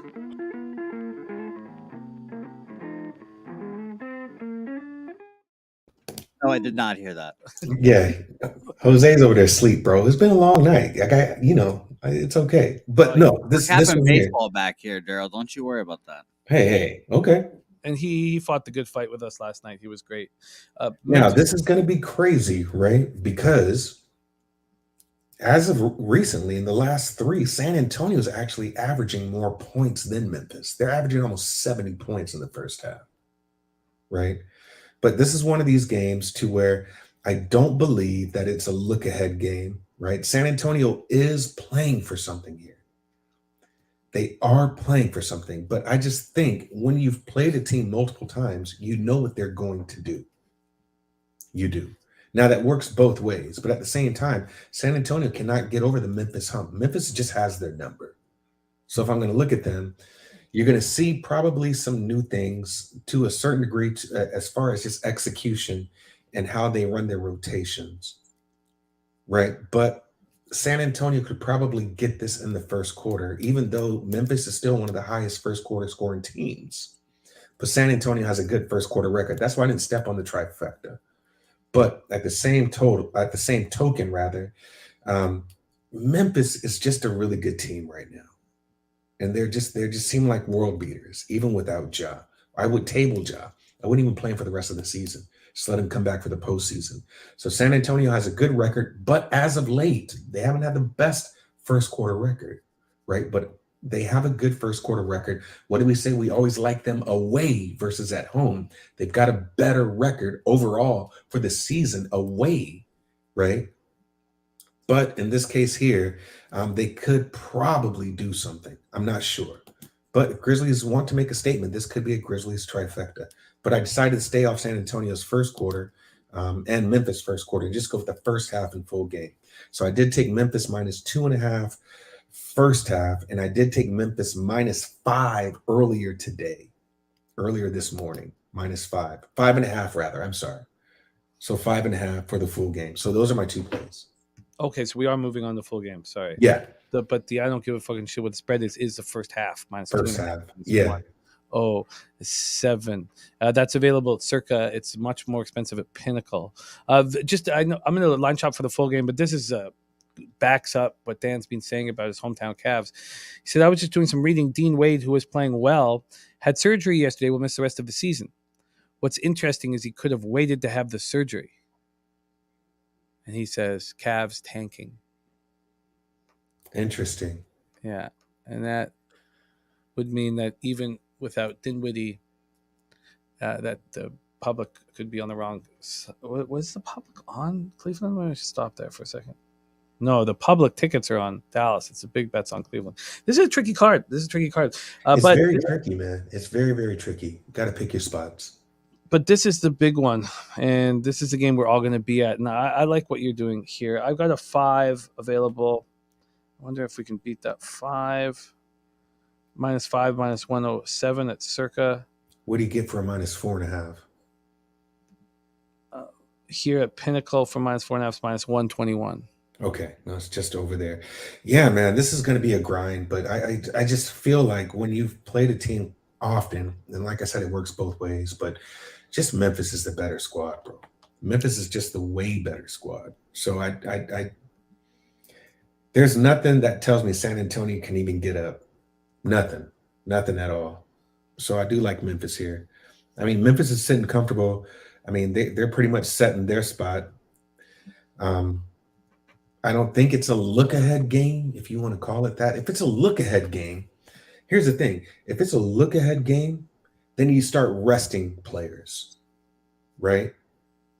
Even for this Phoenix game coming up, I mean, the slots are already set. You probably want to play just to see who's the better team as far as Phoenix and Memphis. But, I mean, I don't think it's a look-ahead game. If it is, then I believe, and it's just my own personal opinion, that you see Taylor Jenkins rest a couple of other players just so that they can get up for Phoenix, but that's not the case. What do you think of this total? Do you agree that it's moving, or with the fact that it's moving to the over? It's open at 231. We now see 234.5 on the board. Yeah, I mean, San Antonio can't stop them, right? And what was a weakness that we've talked about with Memphis? Sometimes their defense gets a little sketch, right? So it's tricky. I don't like dealing with totals because sometimes I feel like I'm looking at the game. I'm looking at the game's angle incorrectly for that game, right? Like, so the angle itself might be the right angle. It's just not the right one for that game. So I don't see how San Antonio can score on Memphis when they've played them so much. Let me see their last couple of games that they've played. Maybe that would make sense. But just looking at the totals, I think one was like 118 to 110, right? Yeah, 118 to 105, right? Then 110 to 118, then 118 to 105 again. Like, this Memphis puts up 118 points. They've put up 118 points each game. And you're giving me 233 here. So I don't know. I would think that this game wouldn't be able to go over because I don't think that San Antonio would be able to score on the Grizz like that. And the numbers kind of say that. So that total, they've all gone under.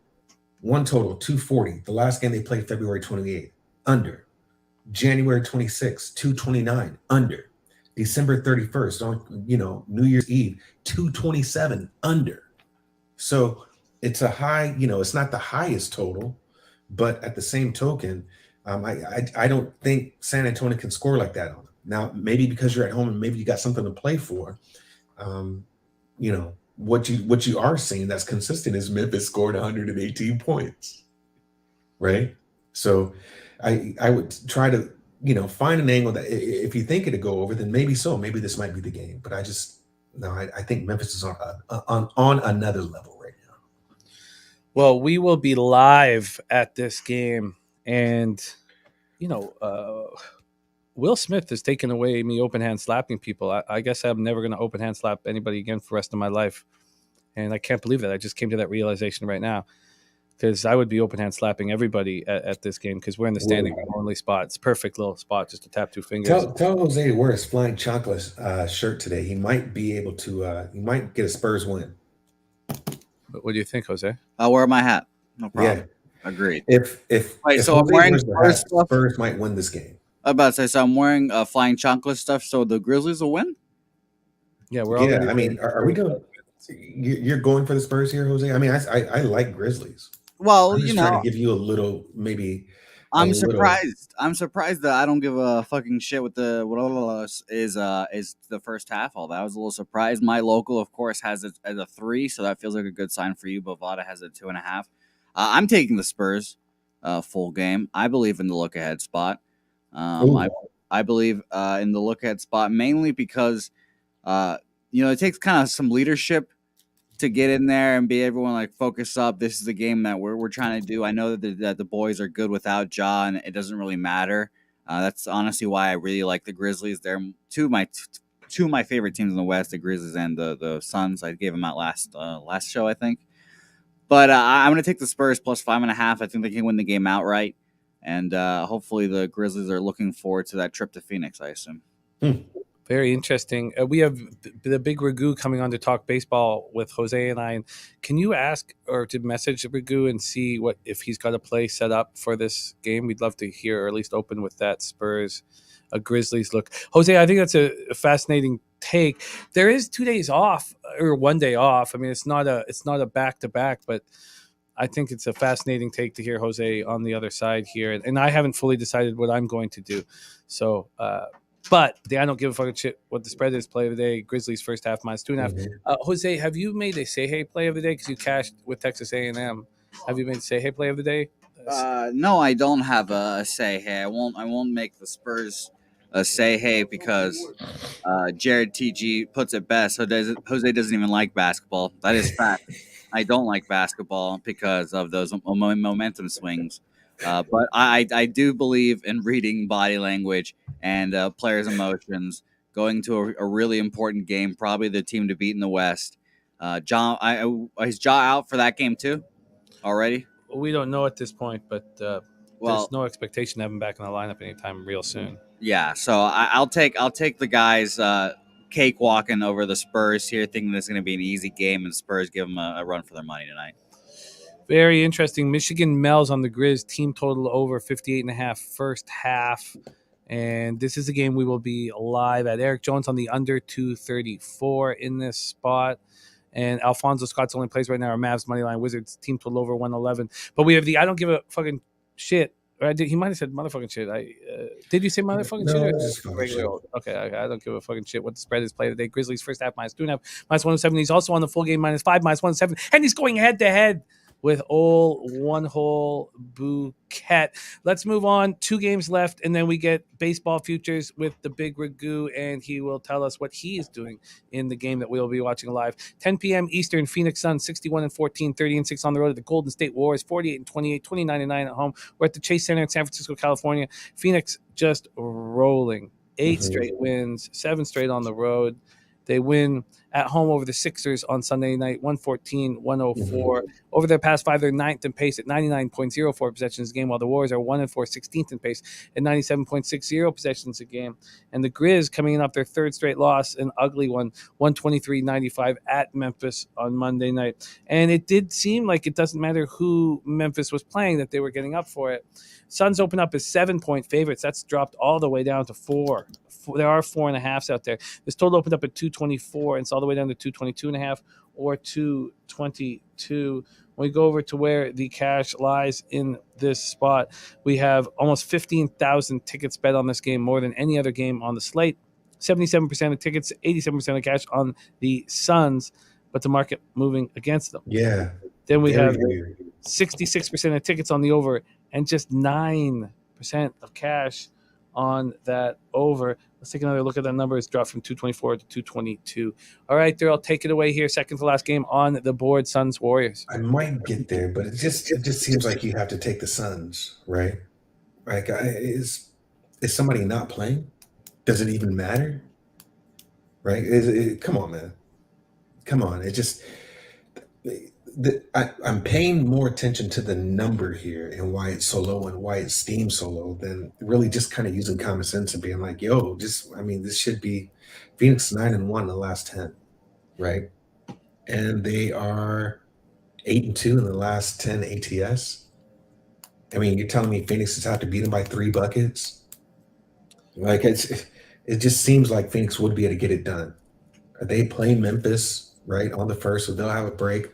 It just seems like this is a Phoenix Suns spot, and I shouldn't even overthink it. But I did overthink it, so I didn't play it, right? But I think I am going to move on the Phoenix Suns. They're just beating people like it doesn't matter. They beat Denver by 10. at Denver in elevation. They beat Philly by 10. You know, it just and you're telling me that Denver and North Philly is not better than Golden State? I don't get it, man. I don't get it. Especially with no Steph. So you got Andre Iguodala, who's not near perfect. You got Draymond Green, who's starting to get into action. I just think, man, this is a Suns game all the way. This probably should be. I don't give a fuck what the spread is. I'm paying more attention to the number, but I am leaning Suns here. Suns game. Very interesting that there would be this big move by the Warriors. By the way, the Rockets 15 minutes ago announced that they're shutting down Schroeder, Christian Wood, and Eric Gordon. They're shutting the three of them down for the rest of the season. Shut down Tank Aru from the Rockets. And I know LJ's going to be at that game tonight. LJ, one of them Rockets games, bro. Telling you. Ah, man, I love it. I'd love to be there with LJ, my guy. It was great meeting him, man. He's the real deal. Suns, Warriors, that means at this point you are staying off. Staying off, yeah. I might get to this one because it just seems like regardless of what the books are saying, Suns are going to get it done. I mean, Suns are literally playing with a chip on their shoulder. Like you saw the Devin Booker comments, right? Like nobody's talking about anybody on the Suns being the MVP. He's over here acting like, you know, Birdman, put some respect on my name type shit. It's just like these guys play with a chip on their shoulder. And so I don't think that this is the type of team that will ever lay down. And I just think they want to give it to you each time they play you, regardless of who they play. So it just seems like a game that Phoenix Suns might be a grinding game, but in the long run, Phoenix Suns should win this by 6-7 points. Billy Friedrichs on the Suns -2.5 first half. In this Here to talk you off of it because you know what Golden State's narrative is, right? They're a third quarter surge team. Mm-hmm. Jared TG on Suns and 8 in points. Mike M says Suns have won 12 in a row on the road versus the West, but Golden State's won 6 in a row as a home dog. And LJ from H-John says Suns have won 9 straight, shooting 50%. I believe I probably just said that. Sorry. Okay, let's move on to 10 p.m. Eastern, the final NBA game on the card. Then we'll review NBA action. And then we have the Big Ragoo giving us his future looks alongside Jose Bouquet and myself. New Orleans Pelicans 32-43, 14-22 on the road at the Portland Trailblazers 27-48, 17-22 at home at Moda Center in Portland, Oregon. The Pelicans 3-2 over their past 5, 20th in pace at 96.60 possessions game, while Portland 1-4. 6th in pace at 99.53 possessions a game. Let's get this popping. Pelicans open up as 11.5 point favorites. Let's move to 14.5. There are 14 out there. This total opened up at 229 and it's dropped to 226 or 225.5. So we have a lot of market movement in this game. 73% of the tickets on the Pelicans, 96% of the cash on them.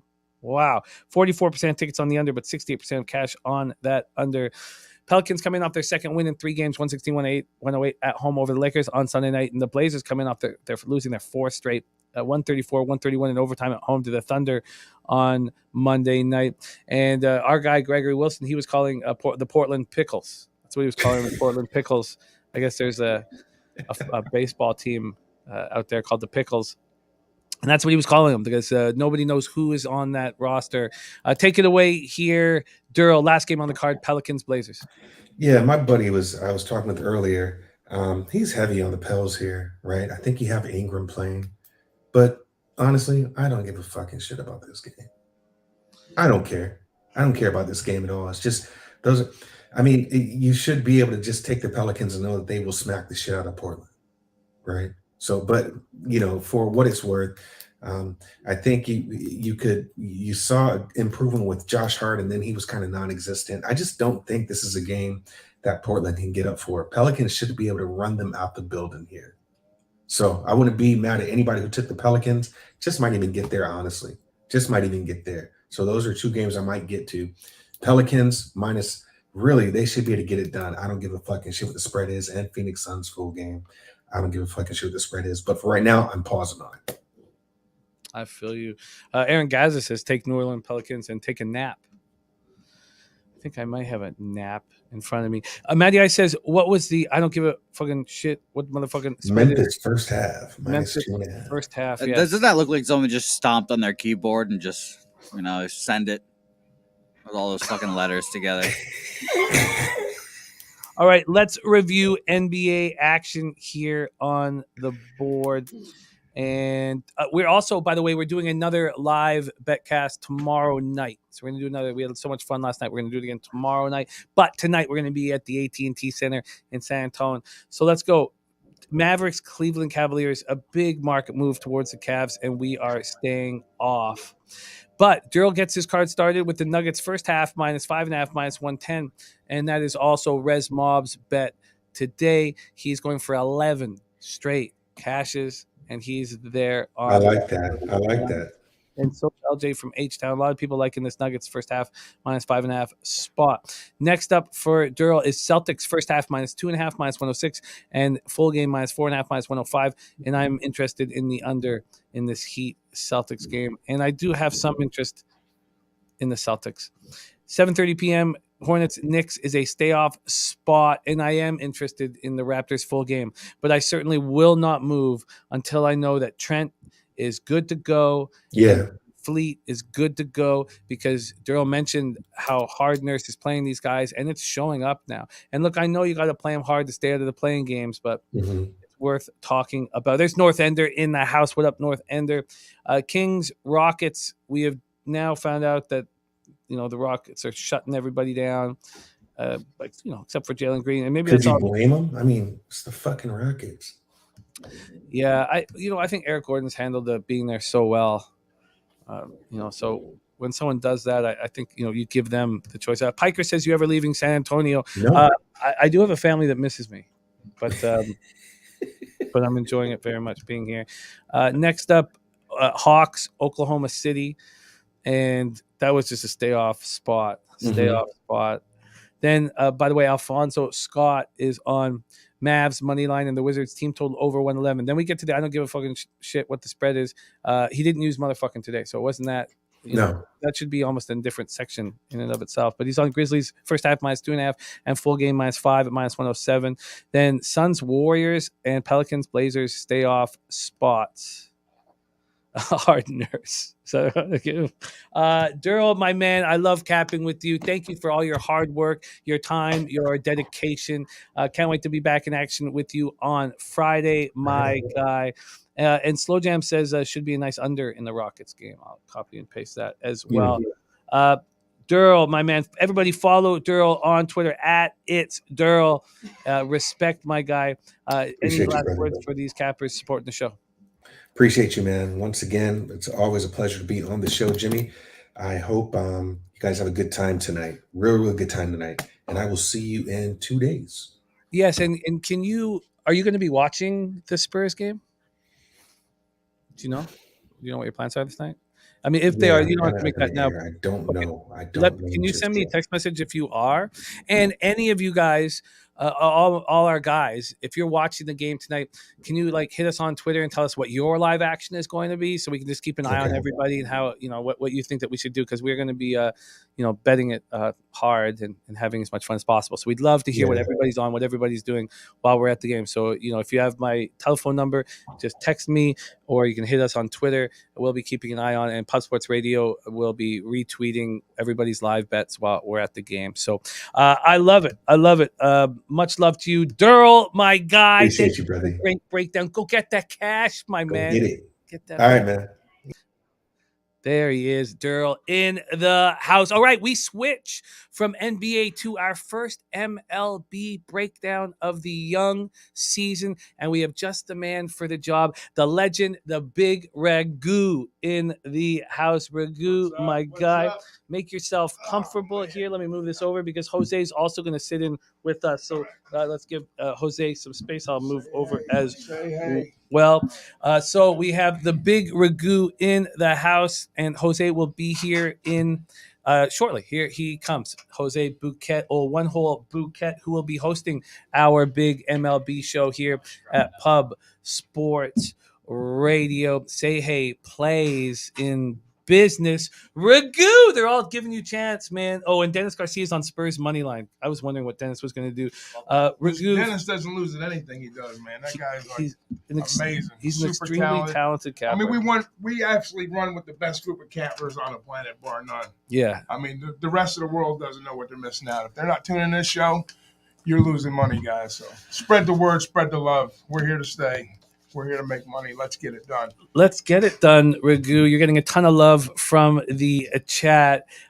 First off, what I would like to know is, do you have a plan with how you're betting the big game that we're going to tonight before we get into baseball? Do you have a plan?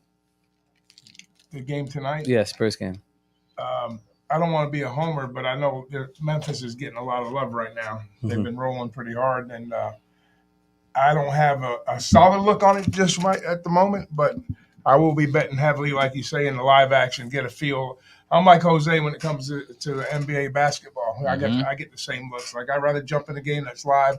Like I did lose the first half total I lost the over on the game yesterday. The full game had the under, and they went way over. So, but tonight, tonight's going to be a different story. I'll be more laser focused. I just wanted to kind of get on a little bit of action last night. That was my only play, by the way, too. I made all day yesterday. It was a 0-1 play for me yesterday. But other than that, I'll be heavily drinking. I'll be heavily enjoying myself. And we're going to be making some fucking noise. We're going to light up the arena tonight. I can't wait. I can't wait to be there in person. It's going to be so much fun. Well, let's get right into MLB. First off, Jose, will you tell the low baggers a little bit about the big show that you will be hosting? It's about baseball. 4:30, I believe. We have it tentatively scheduled at 4:30 Monday through Friday. Then the weekends, I'll be on early before the 12 o'clock games because the baseball schedule is a little fucked. But it's going to be a fun time. Talk player props, all that good stuff. Guests per show, ideally. Maybe a show by myself. Then all the people can boo me and throw tomatoes at me. But yeah, it'll be fun. Maybe you'll join me and we'll talk baseball in the mornings. You'll get all the early games. Yeah. And I'll get the late games. So, a little tag team action. I know you like tag teaming things.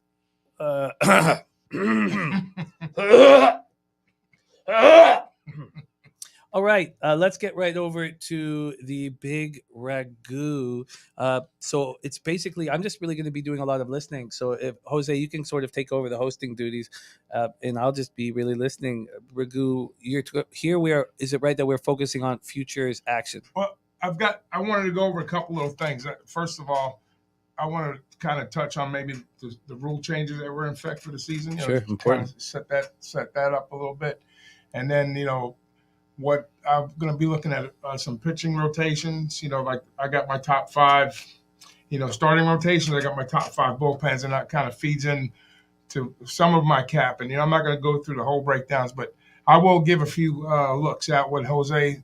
We go back and forth. I'll give a few totals, win totals for the season that I'm interested in. I haven't made anything official yet because we've got still got a couple weeks.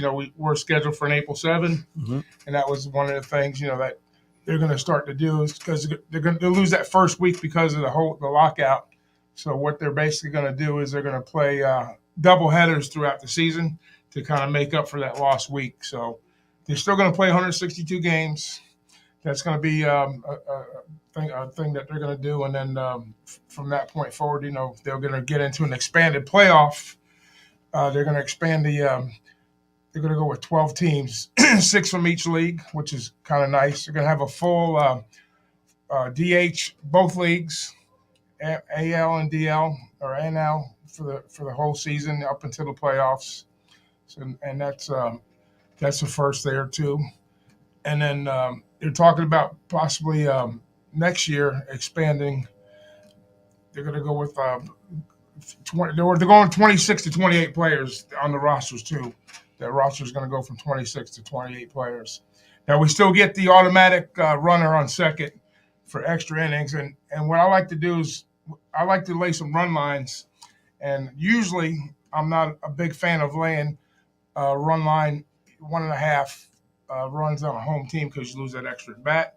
But with this new rule, it kind of takes things into account where, if you get these teams that swing, they swing the big bats and they're a home team, somebody like the Astros, the Yankees, the Dodgers, that might change my outlook on laying the 1.5. And Big Show brought up a great point. He says when you get into some of these extras and, of course, the game being tied, you'll get a lot of plus 300 numbers on these teams. So you find some value in that regard. So just another little angle there. And then they have what they call the Ohtani rule, okay? So that what the Ohtani rule says is that it keeps the pitcher's bat in the game for himself. He can stay in the game as a DH when he's done pitching. So that's so I guess if you got somebody like Ohtani on your team and you want him to stay for his bat, he can stay in as a DH. My king. MVP gave it out last year. Not a big deal. I remember. Not a big deal. Yeah, he's good. And by the way, another one, the Rays getting screwed by this one. Only 5 options now for pitchers and minor leaguers. Told me that the other day. So they're going to be, they used to bring up pitchers left and right just to kind of fill up all their arms. Now they're not going to be able to do so as much. So this first year might be a little weird for them. I'm going to tell you that now. First weird. And they don't have Glass now this year. He's out for the year, basically. He might come back late. So it'll be interesting. I don't have a team total for them. I have 12, actually, that I've starred so far that I'm probably going to bet. But the Rays are going to be a tricky team this year. Usually I have a good feel in the Rays. I was on them when they went to the World Series. I actually got both World Series futures right there. I got Dodgers Rays, so that made me feel good about myself. But I think all these rule changes will be fun, and then the extra playoffs are going to be interesting too because we actually have teams trying now, which is nice. Well, don't forget now they're going to have double headers. It'll be 9 innings this year. Yeah, 7. So that's going to be key. And the extra inning thing is true. That it turns into a bunting competition for the smart teams like the Mariners. I was trying to look up what their extra inning or their record is in extras, and I couldn't find it. But I know it was ridiculous because they know just bunt the guy over to third, sack fly, and then try to shut it down in the bottom half of the inning. So.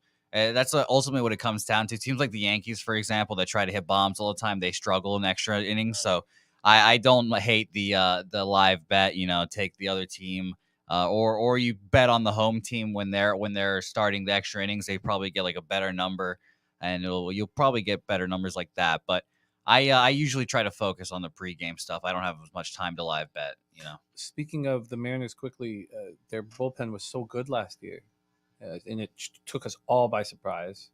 Do you have any belief that could continue this year? Are they amongst your Ragoo? Are they amongst your top 5 bullpens? Actually, let me scroll down. I'll tell you, they're an over team for me. Yeah, they're trying. You want me to get into my bullpens real quick since we're talking bullpens? I got my top bullpen is the Braves this year. They get Jansen from the Rays, and the setup guys are Smith, Madsen, Collin, McHugh, and AJ Minter. I mean, as far as to answer your question, no, they're not. I got the Giants as my bottom 5, or not bottom 5, my fifth best. I got Jake McGee and the setup man Rogers, Doval, Vital, and Leon. And I think McGee is going to be Kapler's closer, even though Doval throws heat. He throws 100 plus. And that can change, though. You know how they're going to start the season off. So I got the Giants as my number 5. Then I got the Yankees. They get Chapman back. And they're going to be missing Britton from Tommy John surgery. So that kind of hurts them a little bit. But then they got Louisiana. I can never say his name. Chad Green, of course, Clay Holmes, and Peralta. So they're looking pretty good in the bullpen, the Yankees are. And then the Brew Crew, which is a team that I'm going to be very interested this year for team totals also. I think I've got them pegged as an over team for myself, but they got Hader, and then they got Williams, Suter, Boxberger, and Cousins. And they could have had, I think they had the best ERA in baseball last year, the Brewers did. So they could be a solid number 1, 2, or 3. And then I think this team kind of disappointed last year. They had the White Sox pegged as the top in the leagues last year, and they kind of didn't get the job done with Hendricks. Hendricks was one of those guys where, he's all or nothing for him. But they got Kimball, Graveman, Bummer, and Joe Kelly as their setup guys. So I mean, those are my top 5. So I got the Braves number 1, the White Sox number 2, the Brewers number 3, the Yanks 4, and then the Giants 5. Nothing gets me rock hard like talking bullpens. Top 5 bullpens. And bullpens is a key because, I get involved with a lot of first 5s. Mm-hmm. And what you want to do is with the bullpens, obviously, if you got the bullpens don't matter when you're betting first 5s, but if you're betting totals, obviously it matters a lot. And then sometimes you can get into second halves of the games, which I don't like to mess with too much, but mainly, bullpens, if they can hold the runs down, if you're getting interested in the team total on who they're going up against, if their staffs match up with the solid bullpen, then team totals are looked at. I would play against unders with the solid bullpens. No, I think Jimmy, you've heard me say this. My only qual with your list would be I think the White Sox will be the best bullpen this year. Everyone throws ridiculously fast and all that good stuff. So I think that they'll be number one eventually. I think the Braves are going to fall off. I think I have them as an under team so far. I understand. I've told you guys about the Freddie Freeman theory. They lose their heart and soul. It might take them a little bit to rebound. And bullpens are kind of year to year, Right. Bullpens are like defenses in the NFL. They come and go. Sometimes for no rhyme or reason, they can come out and be good. I would rather bet against a great bullpen the next year unless, they have those really, really established arms. Jansen, I think, is kind of washed, unfortunately, which I think it will be interesting. Like for example, I don't think he's going to end the year as their closer. I'd be pretty surprised if Jansen was the Braves closer in September and in October. So I do like their bullpen and overall, and I still say they're probably top 5, but I think they will regress for sure. Well, that's the thing. Then you always have, the health issues along with it. It's easy to say, Mm-hmm. you can load a village up to get a team on the field, especially with the bullpen situations. But, health, things change. And, that's just how I got it graded at the current moment. Yeah. But see, the thing with the Braves were last year, I think they kind of overachieved a little bit. For sure. Yeah. The second half. Their bullpen that was one of their weaker points, actually, I thought, last year to start the season. But this year, I think they made a little bit of improvement. Now, some of the value might be gone with them too on the win totals, because I think last year they barely cracked 80 games. Yeah, they barely cracked 80 games, and then they just turned it on in the second half. Right. So it's just one of those things. By the way, Ragoo, I was doing research back there while I was not listening to Darryl talking about things he doesn't give a fucking shit about. And you like Miami's over, right? The Marlins. I'm on the under. I bet the under already, and I was looking at it again, and I'm like, oh man, I'm already not feeling great about this. They have a really good defensive catcher in Jacob Stallings, and their young staff. I believe a good catcher and a young staff. They just need to mix well, and I think that's one of those things that happens. Jacob Stallings came from the Pirates, so he's been working with a bunch of slapdick youngins, and now he's got actually good young pitchers. My only issue for the Marlins is the hitting. I think Jorge Soler is their biggest signing so far, World Series MVP. Still put up a negative WAR last year. I appreciate his World Series home runs because no one wanted to see the Astros win. It was the Astros, right? Astros Braves, I think. But I just wanted to I hope their offense can keep up because that division is so fucking tough. Yeah. And I know their pitching is great, but pitching get hurt anytime. But I just hope for their sake. I want to see their hitting come through. Jazz Chisholm, one of the best players in baseball. That no one knows about yet, and it's going to be a fun season to watch them, though.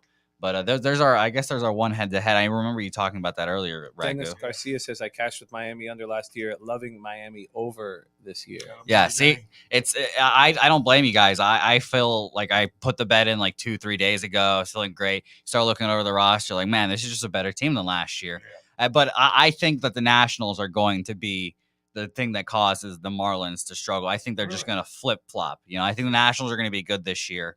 Wow. Good meaning, like not putrid dog shit like they were last year. I think they made some additions, and I think there will be some trades too. I think I wouldn't be surprised if like the Marlins traded like an arm or two or whatever to get more prospects, because let's be honest, these two teams aren't going to be in the playoff race because their division is just ridiculous. So it'll be fun. So at this point, how do you want to take things from here, Ragoo? Where do you want to start? Where do you want to roll on tonight? Well, I was going to talk about the starting rotation. Let's do it. Since we kind of got started from the bottom up. Sure. And then, speaking of the NL East, the number one pitching rotation obviously is the New York Mets right now with the addition of Scherzer. So, but their issue's always been, with the injuries in the pitching area. So they got DeGrom, Scherzer, Bassett, Carrasco, and Walker. So that's a pretty solid 1-2 punch right there. But like I say, with the Mets, somehow they always go out and spend the money. Mm-hmm. They always load up with the talent, and they never get to the finish line. Yeah, their win total's pretty low for what they should be. Right. So, and I think that's kind of the Metsy stuff. And I'm not betting it. Like I don't want to mess with any of that. They have 2 top 5 pitchers in the league. I ranked out my 5 top 5 starting pitchers in the league, and DeGrom's number 1. Scherzer's probably 4 or 5. I mean, he's right up there. They can do it. So Jimmy, are you expecting a Blue Jays reference in this? Because I'm not bringing up the Blue Jays. Wow. I do think that the Blue Jays will come up in this conversation. I do expect they'll come up. I do have the future bets up here for all the regular season win totals here. And the New York Mets are at 90.5, juiced slightly to the over. Yeah, that's with a team with their talent, they should be like 95 plus. But I think people are scared because they burned a lot of people last year. Everyone was all in on the Mets. They're going to dominate. They're going to do all this. Big market team too. Outside of the biggest market in baseball, actually. Next to them in LA. But at the same time, they're going to get the love. They're going to get the hate, and whichever side of the fence you're on, they're still going to be a force to be reckoned with. We'll just see for how long. Yeah, they're still odds-on favorite to win this division. They probably will win this division. I have a Phillies division ticket for them too, but you just know they want to win. Now, because that's who I got for number 2. That they can arguably be just as good as the Mets. With a smaller market team, but Woodruff, Burns, Peralta, Lauer, Hauser, and Ashby. Those are the guys. Yeah, the law firm Woodruff and Burns, man. They're too good. Cy Young winner. I again more a little bit of regression from Burns. He refuses to walk people. The Brewers are a tough team for me because they're also in the category of the Marlins because their best player is supposed to be Christian Yelich, and he's fallen off the face of the earth, unfortunately. And he's going to be ridiculously paid for a long time now, and that's going to really hurt them. But the pitching is what they do. The Brewers AA team was here for a while. I think it's here now again. It switches from the Padres and the Brewers. But I really do believe in the Brewers' ability to develop pitching. I mean, so I agree with you wholeheartedly. Burns and Woodruff are just spectacular ridiculous. Management too from Craig Counsell. Yeah, he's all right too, I guess. Except when you get in the playoffs and he starts fumbling the bag. I think he's really good. But let's keep rolling, Ragoo. All right, now we're going to go take a trip to the Great White North. Toronto's Blue Jays. When this team started rebuilding a couple years back with that young talent at the plate, then all they needed was a little help in the pitching area, which they made improvements last year upon that. And I was kind of a little worried about them because I did bet against them in the shortened season, during the COVID year. It was, the 60-game season. I didn't think they would win more than 20.5 games, and they proved me wrong. And then last year, even improved a little bit more. But now their pitching is, pitching was pretty good last year. I think they made an improvement this year. Barrios, Gausman, Ryu, Manoah, and Kikuchi. I mean, come on. I mean, this team is talented up and down. This is a team now where we talked about this yesterday, where I think some of the value might be gone, because now you're going to be starting to lay higher numbers with them, even though they're in there with the Yankees and the Rays and those teams in their division, you're probably going to lay big numbers when they play, like the Orioles and those lighter teams, but you might get a little bit of value when they're able to play the Yanks and the Rays and the top tier teams in the American League. So that's just a team I'm probably going to play on when they play the bigger teams, and probably stay away from, or just maybe look at some run lines with them possibly, because they smash. I mean, these kids can hit the ball all over the field, and with that solid pitching, I'm gonna be very interested in the Blue Jays team total. But I think it might be a little bit on the upside. I think it's. What is the team total with the Jays? It's gone from 91.5 to 92.5. So I'm on the under. I'm on a slight under there. I think it'll be around 90. See, that's 92.5. So the Dodgers are at 96.5, and then the Astros and Jays are at 92.5, and then there's a few teams at 91.5. Yeah, I think the pitching got worse from last year. Personally, I think it's basically Robbie Ray. Yeah, I mean you take out a Cy Young winner and you put Kevin Gausman in. I mean, it's just a downgrade. That's just what it is. I like Kevin Gausman. Robbie Ray's going to have another year like last year. Well, you could, yeah, for sure, absolutely. But going from a Cy Young winner to someone that's not going to win the Cy Young this year in Kevin Gausman, that's a downgrade. Kikuchi, he's a good fifth starter. He's a reliable guy. But you've bet on him when he blows up a couple times, and you bet on him when he fucking does it. So, and the real thing that's going to hold this team back is the fucking bullpen. The bullpen's trash. Well, we don't know about Nate Pearson at this point. So I'll take my chances. Take your chances with what? With him being a starter? If he goes in the bullpen, I'll take my chances. The number one prospect in baseball. Yeah, I'll take my chances. The thing that they should do is Craig Kimbrell is just sitting there. He's a White Sox right now. He's getting paid a lot of money. He's very stressful, but he's that guy with experience that they could just slide right in there and let him close. Besides, I think Jordan Romano is your closer right now, the guy that squats when he pitches, if you remember him. But the Blue Jays are my favorite team to live bet against, because once the starter comes out, you start throwing in the slapdicks. It's a great time, and live overs too, of course. Yeah. If it goes 0-0 first couple innings, you get like a 7.5 when it's supposed to be a 9.5. Thanks for coming out. Speaking of trying to get the White Sox, I got them at number 4 on my starting rotation. Yeah. And the funny thing about the White Sox is they only have to go 5 innings. That's all. They go 5 innings. That's a successful start for the White Sox, and their bullpen takes over, and that's the real X factor. I mean, if the White Sox were literally managed by anyone else, I think they would be pretty clear-cut favorites to win the AL East, or the AL just in general. But Tony La Russa is a drunk, so who knows? I mean, he didn't do anything like too bad last year besides turn off the light of Yerny Means Mercedes, someone that thought was taking over baseball for a bit. But Lance Lynn's great. Lucas Giolito is going to have a really good year this year. I think he could be a Cy Young candidate for sure. And Dylan Cease, if he figures out the home road splits, maybe. Can you help me with the mic getting it closer to you? I got you. Let's turn this one right here. There we go. That better? Yeah, and then we scoot up a little bit and we'll be all set. Perfect. But yeah, no, and then Michael Kopech, by the way. Michael Kopech is a stud. Right. 5th guy. He's now going to be a starter finally. Red Sox trade for Chris Sale with him and Yohan Moncada, if you remember. But he's the X factor. If he turns out to be like the guy that they think Forrest Whitley's going to be, that they think Nate Pearson's going to be, all those hard throwing dudes, if he becomes their number 3, then sheesh, watch out. Kopech is for sure, I would say, my player to watch in this whole division. If we're gonna do that kind of thing, if he goes, he's let's say just even in the conversation for a Cy Young top 10, then this is a 100-win team probably. Wow. And do either of you guys have the over on the White Sox? I actually have I actually seeing that. I have the under. It's 93.5. I have the under again. This is a slight under. I think it's gonna be around 90, just because I think this whole division has gotten a little better. Wow, you have 93.5 for your futures. I've got 91.5. Yeah, I just looked it up on FanDuel. I wrote it down yesterday. That's a huge difference. Yeah, so I have 93.5, but I think it'll be around 90, and that's just it's not saying the White Sox are a bad team. It's the whole division getting better. The Tigers being half decent now. The Twins seemingly wanting to try and win. The Royals, a team I love, the Royals, and I think they have their AL Rookie of the Year coming up. But it's gonna be a fun division. Yeah, a couple series, make or break it against those teams. For the team total. Yeah, no, L's makes all brutal. the difference. It's brutal when you think about like a random January or June series, and you think about a sweep and you lose by 2 games, and it's those kind of games. Those division games are extremely important, but. The White Sox are a great team, and I wouldn't be surprised if I ended up with a World Series bet on them. Yeah, sounds like you like them a lot.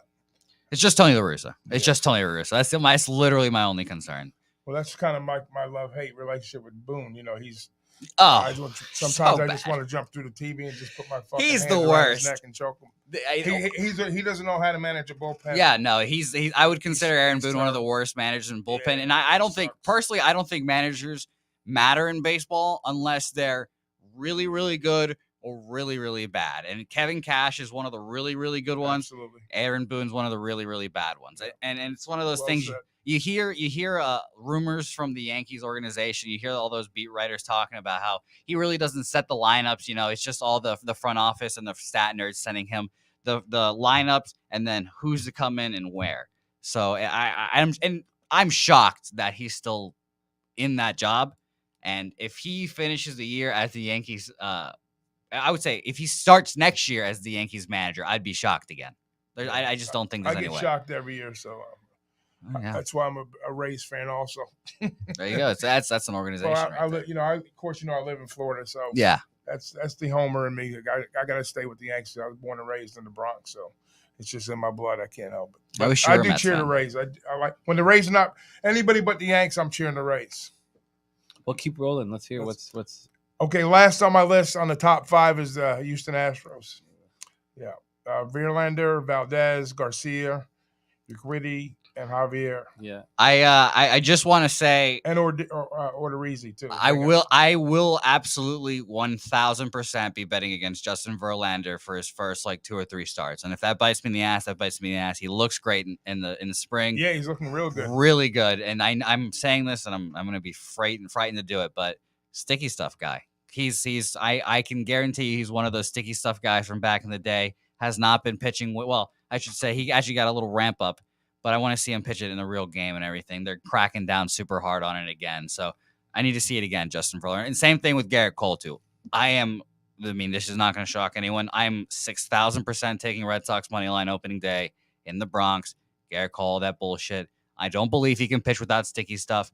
MLB even said they released a report saying pitchers were obviously getting around it again at the end of the year. So they're fucking going through it and checking them hard again. So Garrett Cole, Justin Verlander, pitchers like that, like if you just look at their RPMs and see if they have just random jumps, I will gladly take them. And under strikeout prop, shout out to the Spin Doctor too, who one of our viewers from the chat. I think I'm gonna have him on for a guest spot. We talked about spin rates all the time last year, and we're gonna talk about K props. That'll be fun. It'll be fun, yeah, absolutely.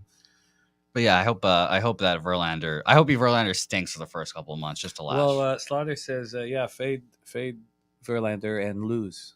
Yeah, I first 3 starts. If I lose all 3, then I'm not doing it again. There we go. I'll learn my lesson that way. We learn by doing.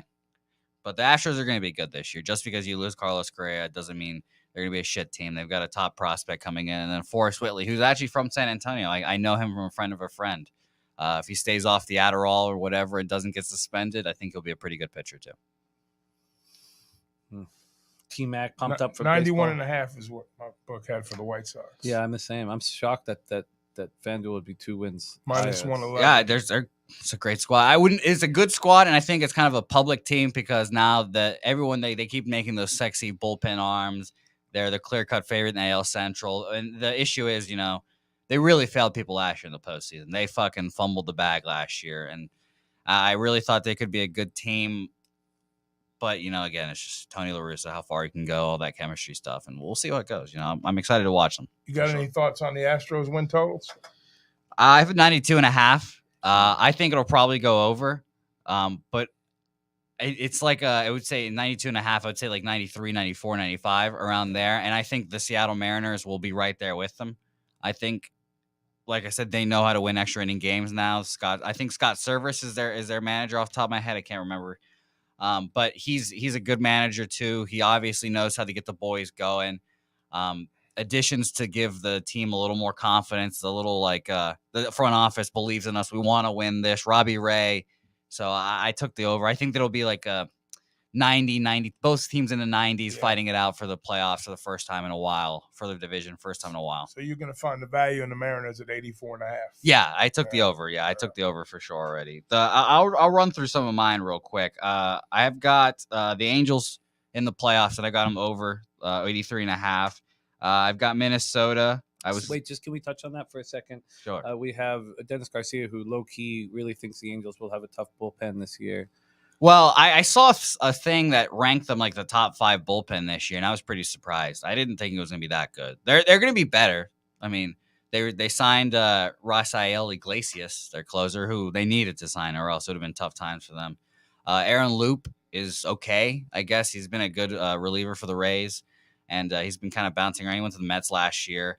And I think they've got Archie Bradley, too, now, who was on the Reds for a while. Then went to the Phillies, a team that really, really needed bullpen help, and he didn't really do much for them. So I'm betting on a full season of Mike Trout. I'm hoping for a full season of Ohtani. Enjoy both of those bets. I will, yeah. And Mike Trout's going to be an MVP vote for me because Mike Trout can't play a full season of it. I'll take my chances. Take my chances. I understand he's been hurt for the last 2-3 years, but I think, these last 2-3 years, you think he's understanding, like, hey, maybe I should try to play a full season. And if he does play a full season of 162 or 150, 140, he's going to win the MVP because he's the best player in baseball. The only person that can take him is Ohtani, and that's just because he does both. So and You think that he's going to have better offensive numbers than Vladimir Guerrero? yeah. If we're talking like home runs individually, no. Vladdy might have 50 home runs. Trout might have 40, but Trout will have like 20 steals, a higher average, probably a higher WAR. A higher WAR than Vladimir Guerrero. I think we might have. We'll figure out some action on this. Okay, We'll we'll have a WAR bet, no problem. By the way, Slaughter says if Verlander loses first game, Jose, you will have to wear an Astros shirt to an Astros game with me against the Red Sox. But, Okay, then, no but problem. what happens if he wins the first game, Slaughter? We'll figure that out too, but I'll take that It's bet. not the other side of the bet, Jeff. It's a one-sided bet. It's It's just two-headed coin. Jose loses or I'm Jose right. I'm loses. just right. I get the satisfaction. Yeah, Jose loses or he's right. Okay. All right. Well, let's keep going.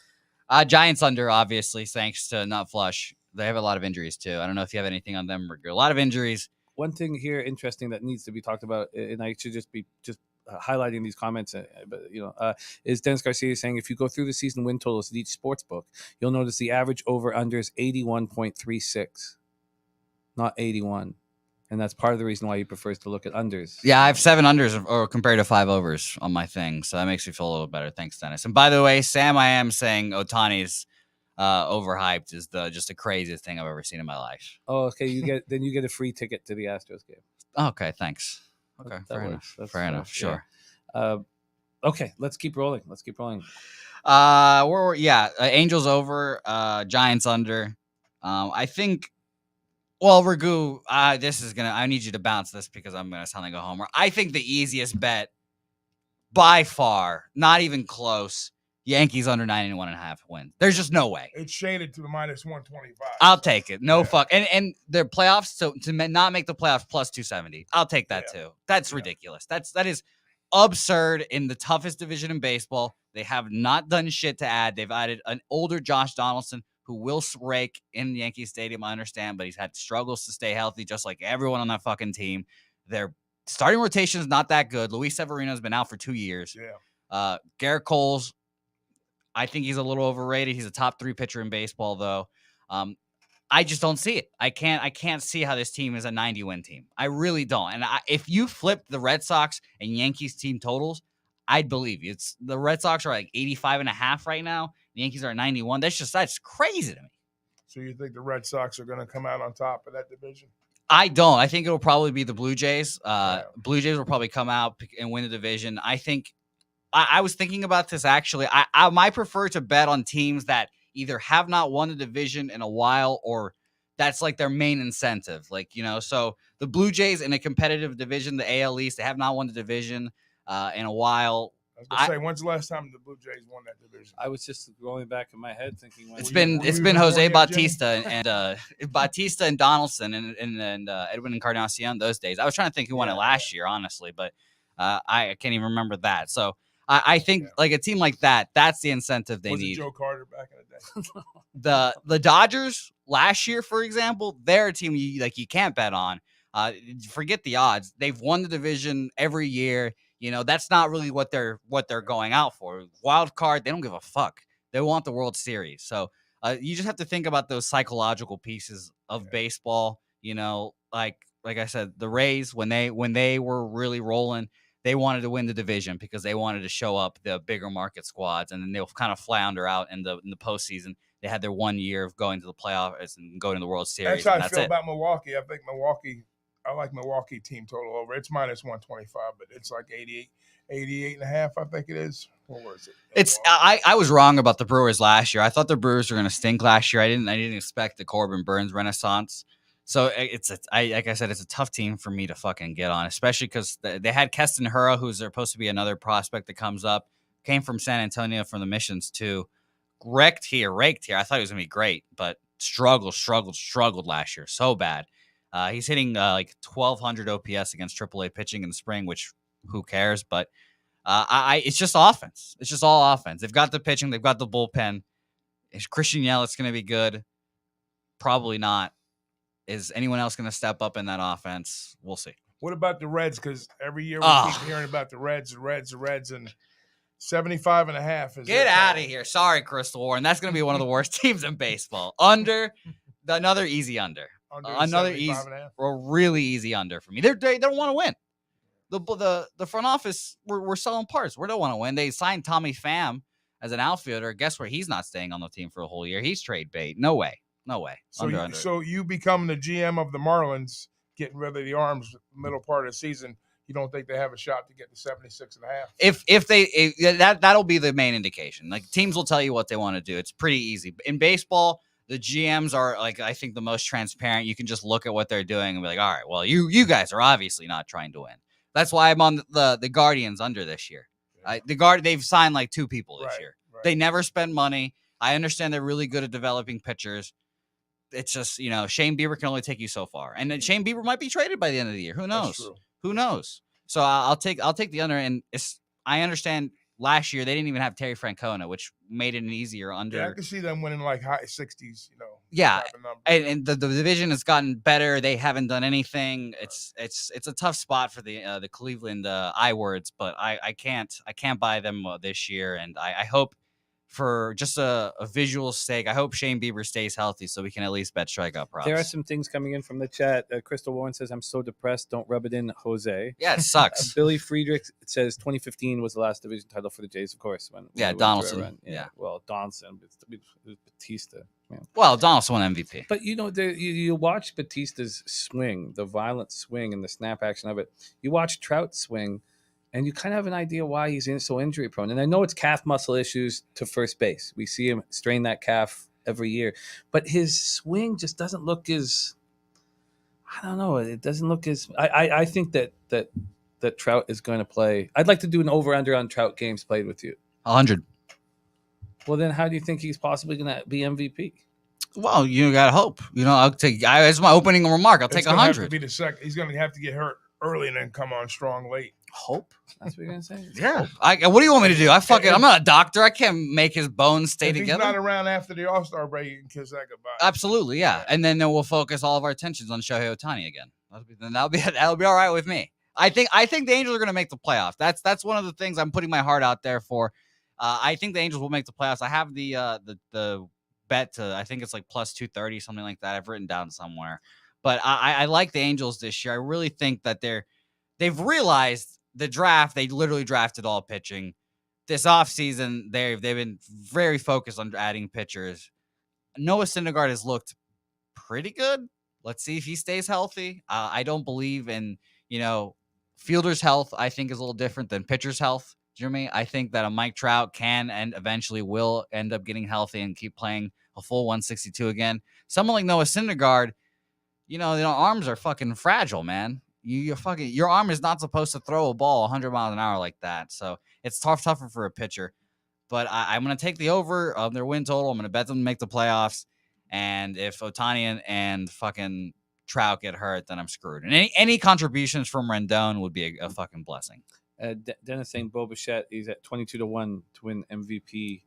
And I agree that I think that there's, now this is nuts to say, maybe I shouldn't say quite like this, but I think there's a higher chance than 22-1 that Bo Bichette is the MVP.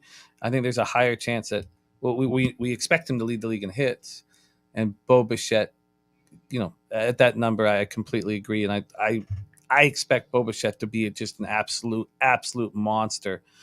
Just strike out less. That's all he has to do. All right, let's keep rolling. Go through what's next for your futures. We're good. Do you have any other futures? I can keep going. Yeah, you go, and I'll bounce off you. Then we'll kind of wrap it up with what I got. Jose, okay. Well, I've got the Reds under, of course. I saw someone say Reds versus Pirates. Who would you take over under there? That's the baseball bum fight right there. I'd take the Reds barely, but the Pirates are going to be much more fun to watch. Shout out to O'Neal Cruz, who will come up in the majors soon. I'm taking the Royals over. And I'm just going to use this. It's 73.5. They had 74 wins last year. It's a good number. I got 75.5. Fantastic. Thank you, FanDuel. They traded for Amir Garrett, give up Mike Minor, which is basically nothing. Amir Garrett, fiery person, obviously fights the whole team. I like that kind of stuff on your team. But I think the main thing here is that they need to keep Bobby Witt on the opening day roster, ideally. If they keep Bobby Witt up there, I think this will be pretty easy. I think they could be an 80-win team because I think he's that good. I think he's going to win AL Rookie of the Year, so you guys can put that one down. Bobby Witt Jr., AL Rookie of the Year. I need him to play, like I said, but I'm confident about that one. But will they lose a year of service if they play him game one? Well, the whole thing is that we had this whole lockout and shit to try to avoid service time manipulation, so it would be ideal if the first large prospect to come back up in this new negotiations and stuff. It'd be ideal, maybe a little good faith to show that, hey, let's not fuck around their service time immediately. And on top of that, I think there is a rule now, if you come up for like 2 weeks or something like that, a certain amount of time, then you get the full year.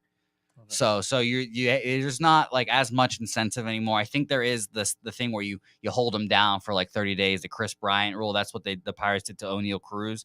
So I'm gonna hope that the Royals, who usually do things the right way, they're a very stand-up organization, always takes care of their minor leaguers too. So I think they'll bring him up. He'll probably play third base to start off, and he'll win Rookie of the Year.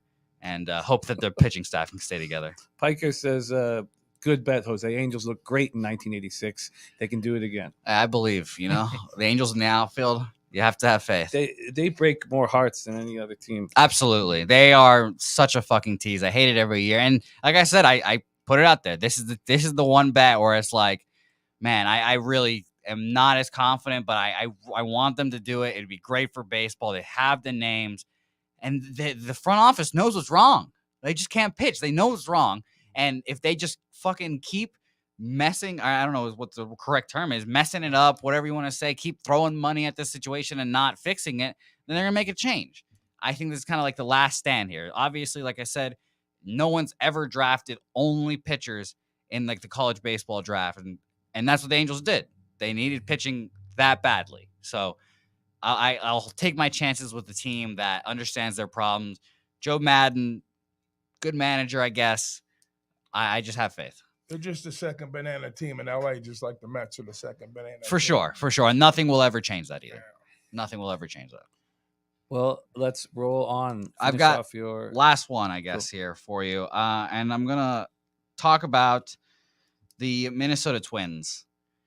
It's 81.5. They had 73 wins last year. I'm going to take the under. I think it's going to be around, under 80, basically. Carlos Correa very well might not end the season with the Twins, if we're going to be honest with each other. He has an opt-out after every year of this deal, $35.1 million. Shout out to him for being the highest paid infielder ever. Might not end, if the season starts bad for the Twins, they could easily trade him. No doubt in my mind, they could trade him, get prospect back. They don't have a good pitching staff right now. Bailey Ober, sure. I mean, I can't. And I think they started Chris Archer recently, sure.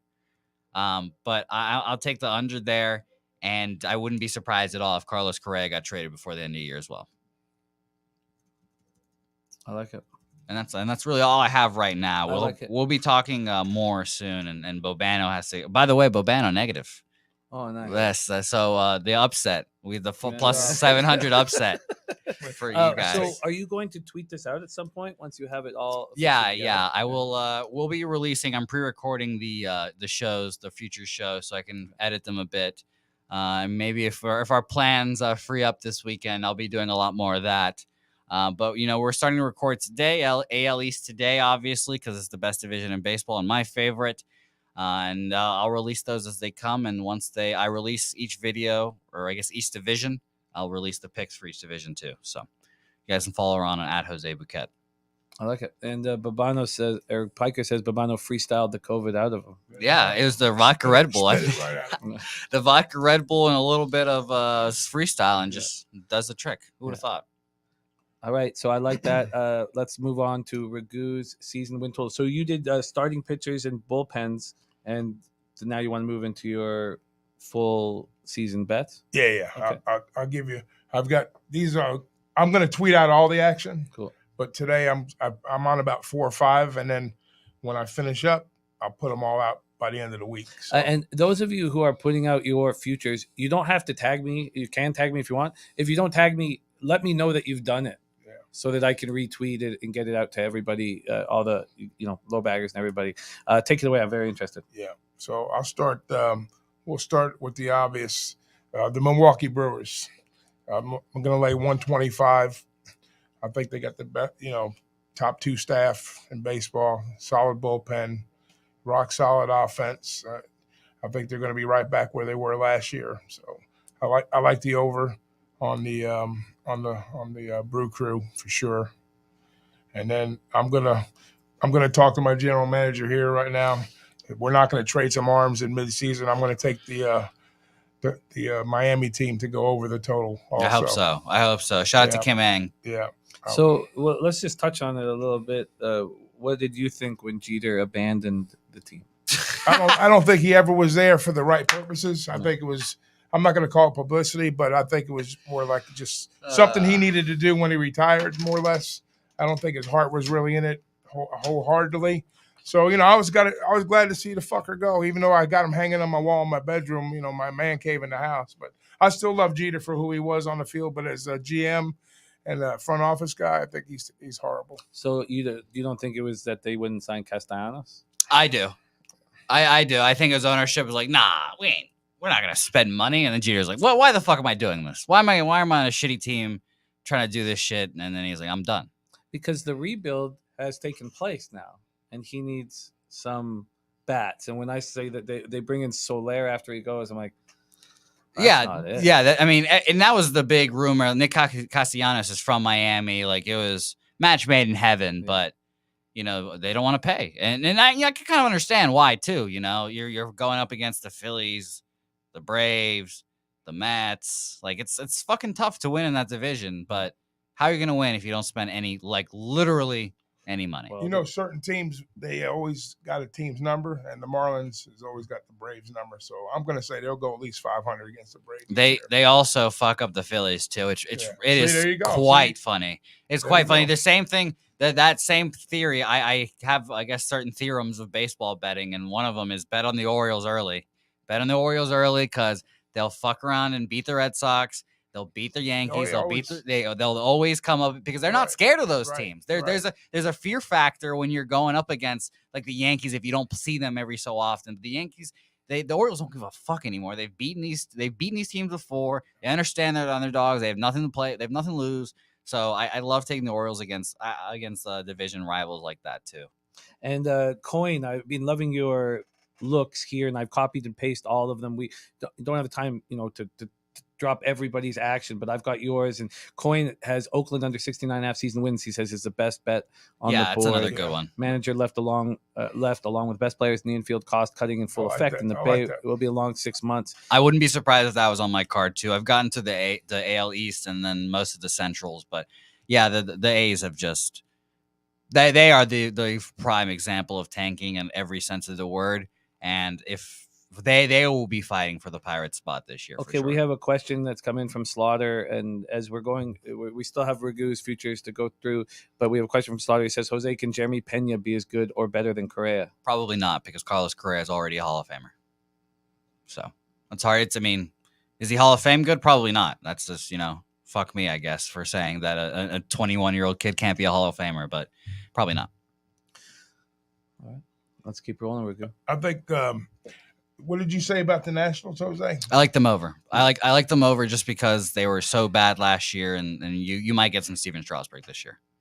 Yeah,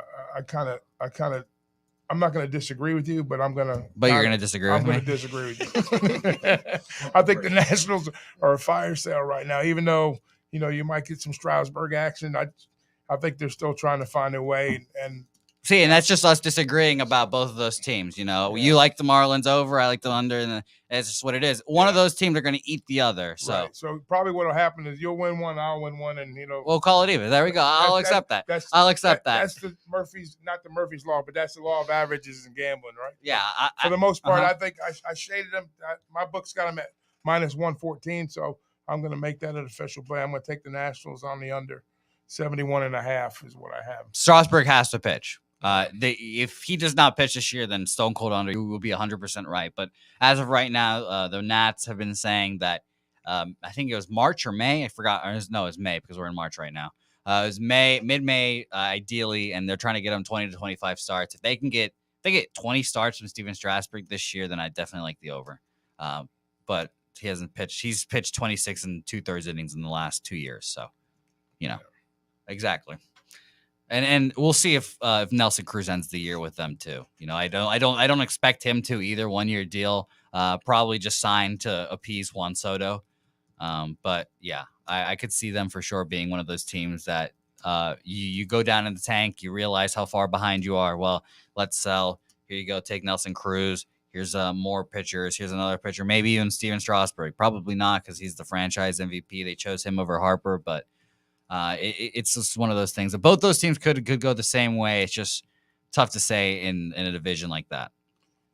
And I'm gonna go against the Rockies too, under 69.5 games. They're shaded at -122. Such a weird team. Yeah, I don't understand what the Rockies are doing, but I can't.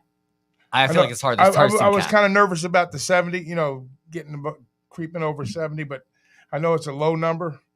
But I don't think they're going to get over the hump. I think they still have issues with the pitching staff, and they give up a ton of runs. Their offense is very mediocre, and if they're not playing at home, they're horrible on the road. Yeah. So they're gonna lose at least 80 games right off the bat in my book. So whether they get that extra 10 games to kind of put them over the hump, that remains to be seen. But I'll put it out there. I'm going to take under the Rockies game. Under the Rockies total. I got them at 68.5 on FanDuel. 74 wins last year. I mean, I think that's pretty surprising that they're that high. I would again consider them one of the worst teams in baseball. I understand they signed Chris Bryant and we don't know what the fuck they're doing, but that was such a strange signing. The pitching. It's just it's always been about the pitching. It'll always continue to be about the pitching. It's always that for them. Yeah. So let's see. And I think I'm going to rest on that, make it official, and then I'll put the rest out. I'm sitting on the fence at 3 or 4 more than I haven't touched anything up. With the Mets or the Yankees, I'll probably lay off of them. The one I was kind of curious about was the Braves.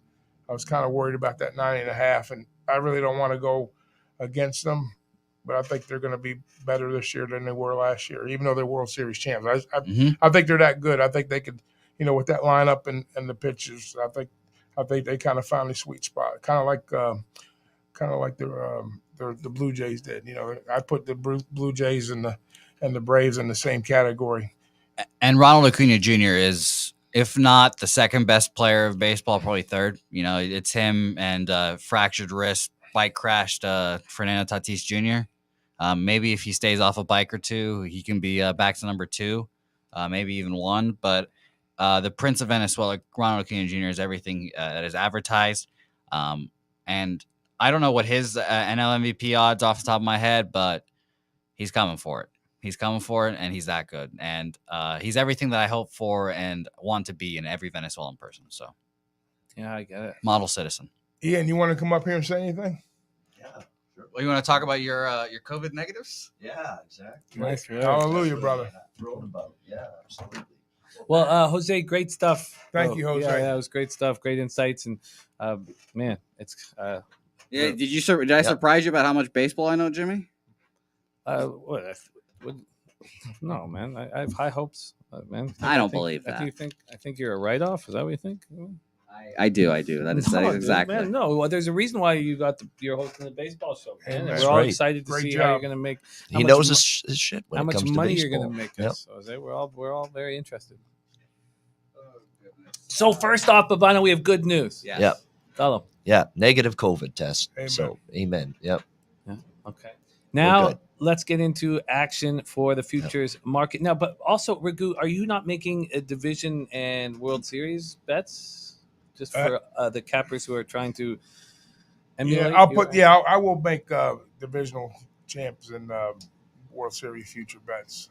I'll probably have I'll pick each division, and then I'll pick like 4 World Series future bets. Dennis Garcia has 4 division bets. Jays at plus 170, Braves plus 135, Angels at plus 300, and the Cardinals at plus 220. And I'll join you guys at the World Series and, He's and got all the Cardinals those plus bets 220. too. Wow. Yeah, the Cardinals. I saw a lot of Cardinals love in the chat actually. Yeah. That was another one I was kind of on the fence about. Yeah, Cardinals. I can't get behind the Cardinals. They're a weird squad, and I love Jack Flaherty. I was on him heavy to win the Cy Young last year. Got hurt.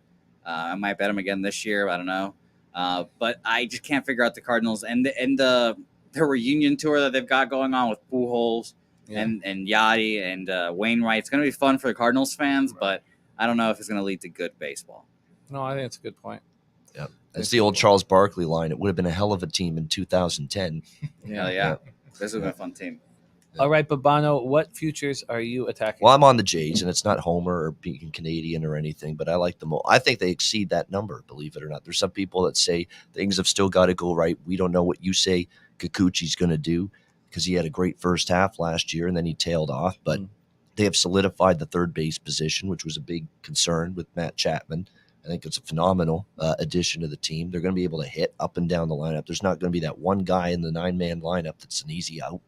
It's going to be very, very difficult. I think the bullpen's good enough. Hopefully Julian Merriweather can be part of that bullpen. He's got electric stuff, and he can't stay healthy, and they're expecting him to be a part of that bullpen. By the way, Babano, the injury update report is in. Babano, no minute restrictions, should be a full go. Yes, that's right. Absolutely. No, we're feeling better today. We still got a little sore throat, but that's about it. But, yeah, I like Jays over. No question about that. I like Padres under a little bit. I think they're a team that I'm not buying them turning things around, even though they've made a lot of changes in the offseason. Just fell apart for them, obviously, in the second half. And when you look at that division that they're in, there's a lot of good teams still that they're going to have to deal with, Dodgers and Giants especially. I just don't see the Padres making inroads. A lot of people saying the Rockies and Diamondbacks are going to be terrible. I actually think there's a little higher ceiling for those teams this year compared to San Diego. So I'm not a big fan of the Padres coming into this year. Braves over. Yeah, I mean, it's just a well-run organization. Anthopoulos has done a really good job with them. They've got a good enough starting rotation. The bullpen's solid. I think they brought in Jansen, though. That's always a little a little worrisome. What are you going to get from Kenley Jansen? We know it's not exactly been smooth sailing for him the last couple seasons, but definitely Atlanta Braves, certainly a team I think can get over their win total as well. Those are the main ones for me. Yep. I like it. I like it a lot. I'm excited. Luchase Fox says Kikuchi will crash and burn this year. His velocity is too low to stay ahead of hitters. It's a wonder he has made it this far. Well, you know what? He's going from Seattle to a bandbox ballpark and a bandbox division, really. Mm-hmm. It's tough to not only to pitch at Rogers Center, it's tough to pitch at Fenway. It's tough to pitch at Yankee Stadium, Camden Yards even. So these are tough ballparks. And when you don't throw heat and you don't throw gas, you've got to hit your spots. You got to be a location pitcher, and Kikuchi's going to have to do that. And otherwise, if he misses his spots, he misses his location, he can get hit and he will get hit. So I think he's crafty enough where he can survive the elements of a dangerous division when it comes to hitting, a dangerous division when it comes to ballparks to hit in. I think he can navigate through it. He's a crafty guy. He knows what went wrong in the second half. I think he'll surprise people and maybe pitch better than people think. And Dennis Garcia says, you guys don't need to worry. My guy Pete will figure it out. Pete Walker. And that's what everybody's saying about Kikuchi, that Walker will get into the house and he's got to figure out how not to drink under the influence, though. Drive under the influence. Yeah. We all drink under the influence. Yeah. Babano, I'm so glad to hear that you are in the clear, my man. You've been so much fun to hang out with. What's next? Do you have a look on our live game tonight that will be at AT&T Center Spurs? It's the Grizzlies are just a machine right now. It's not easy to go against them, but you're getting a sizable underdog number with San Antonio.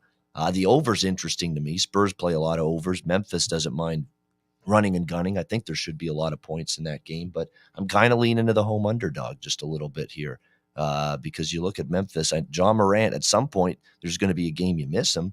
It could be this game because San Antonio, the one thing they can do is score points in bunches.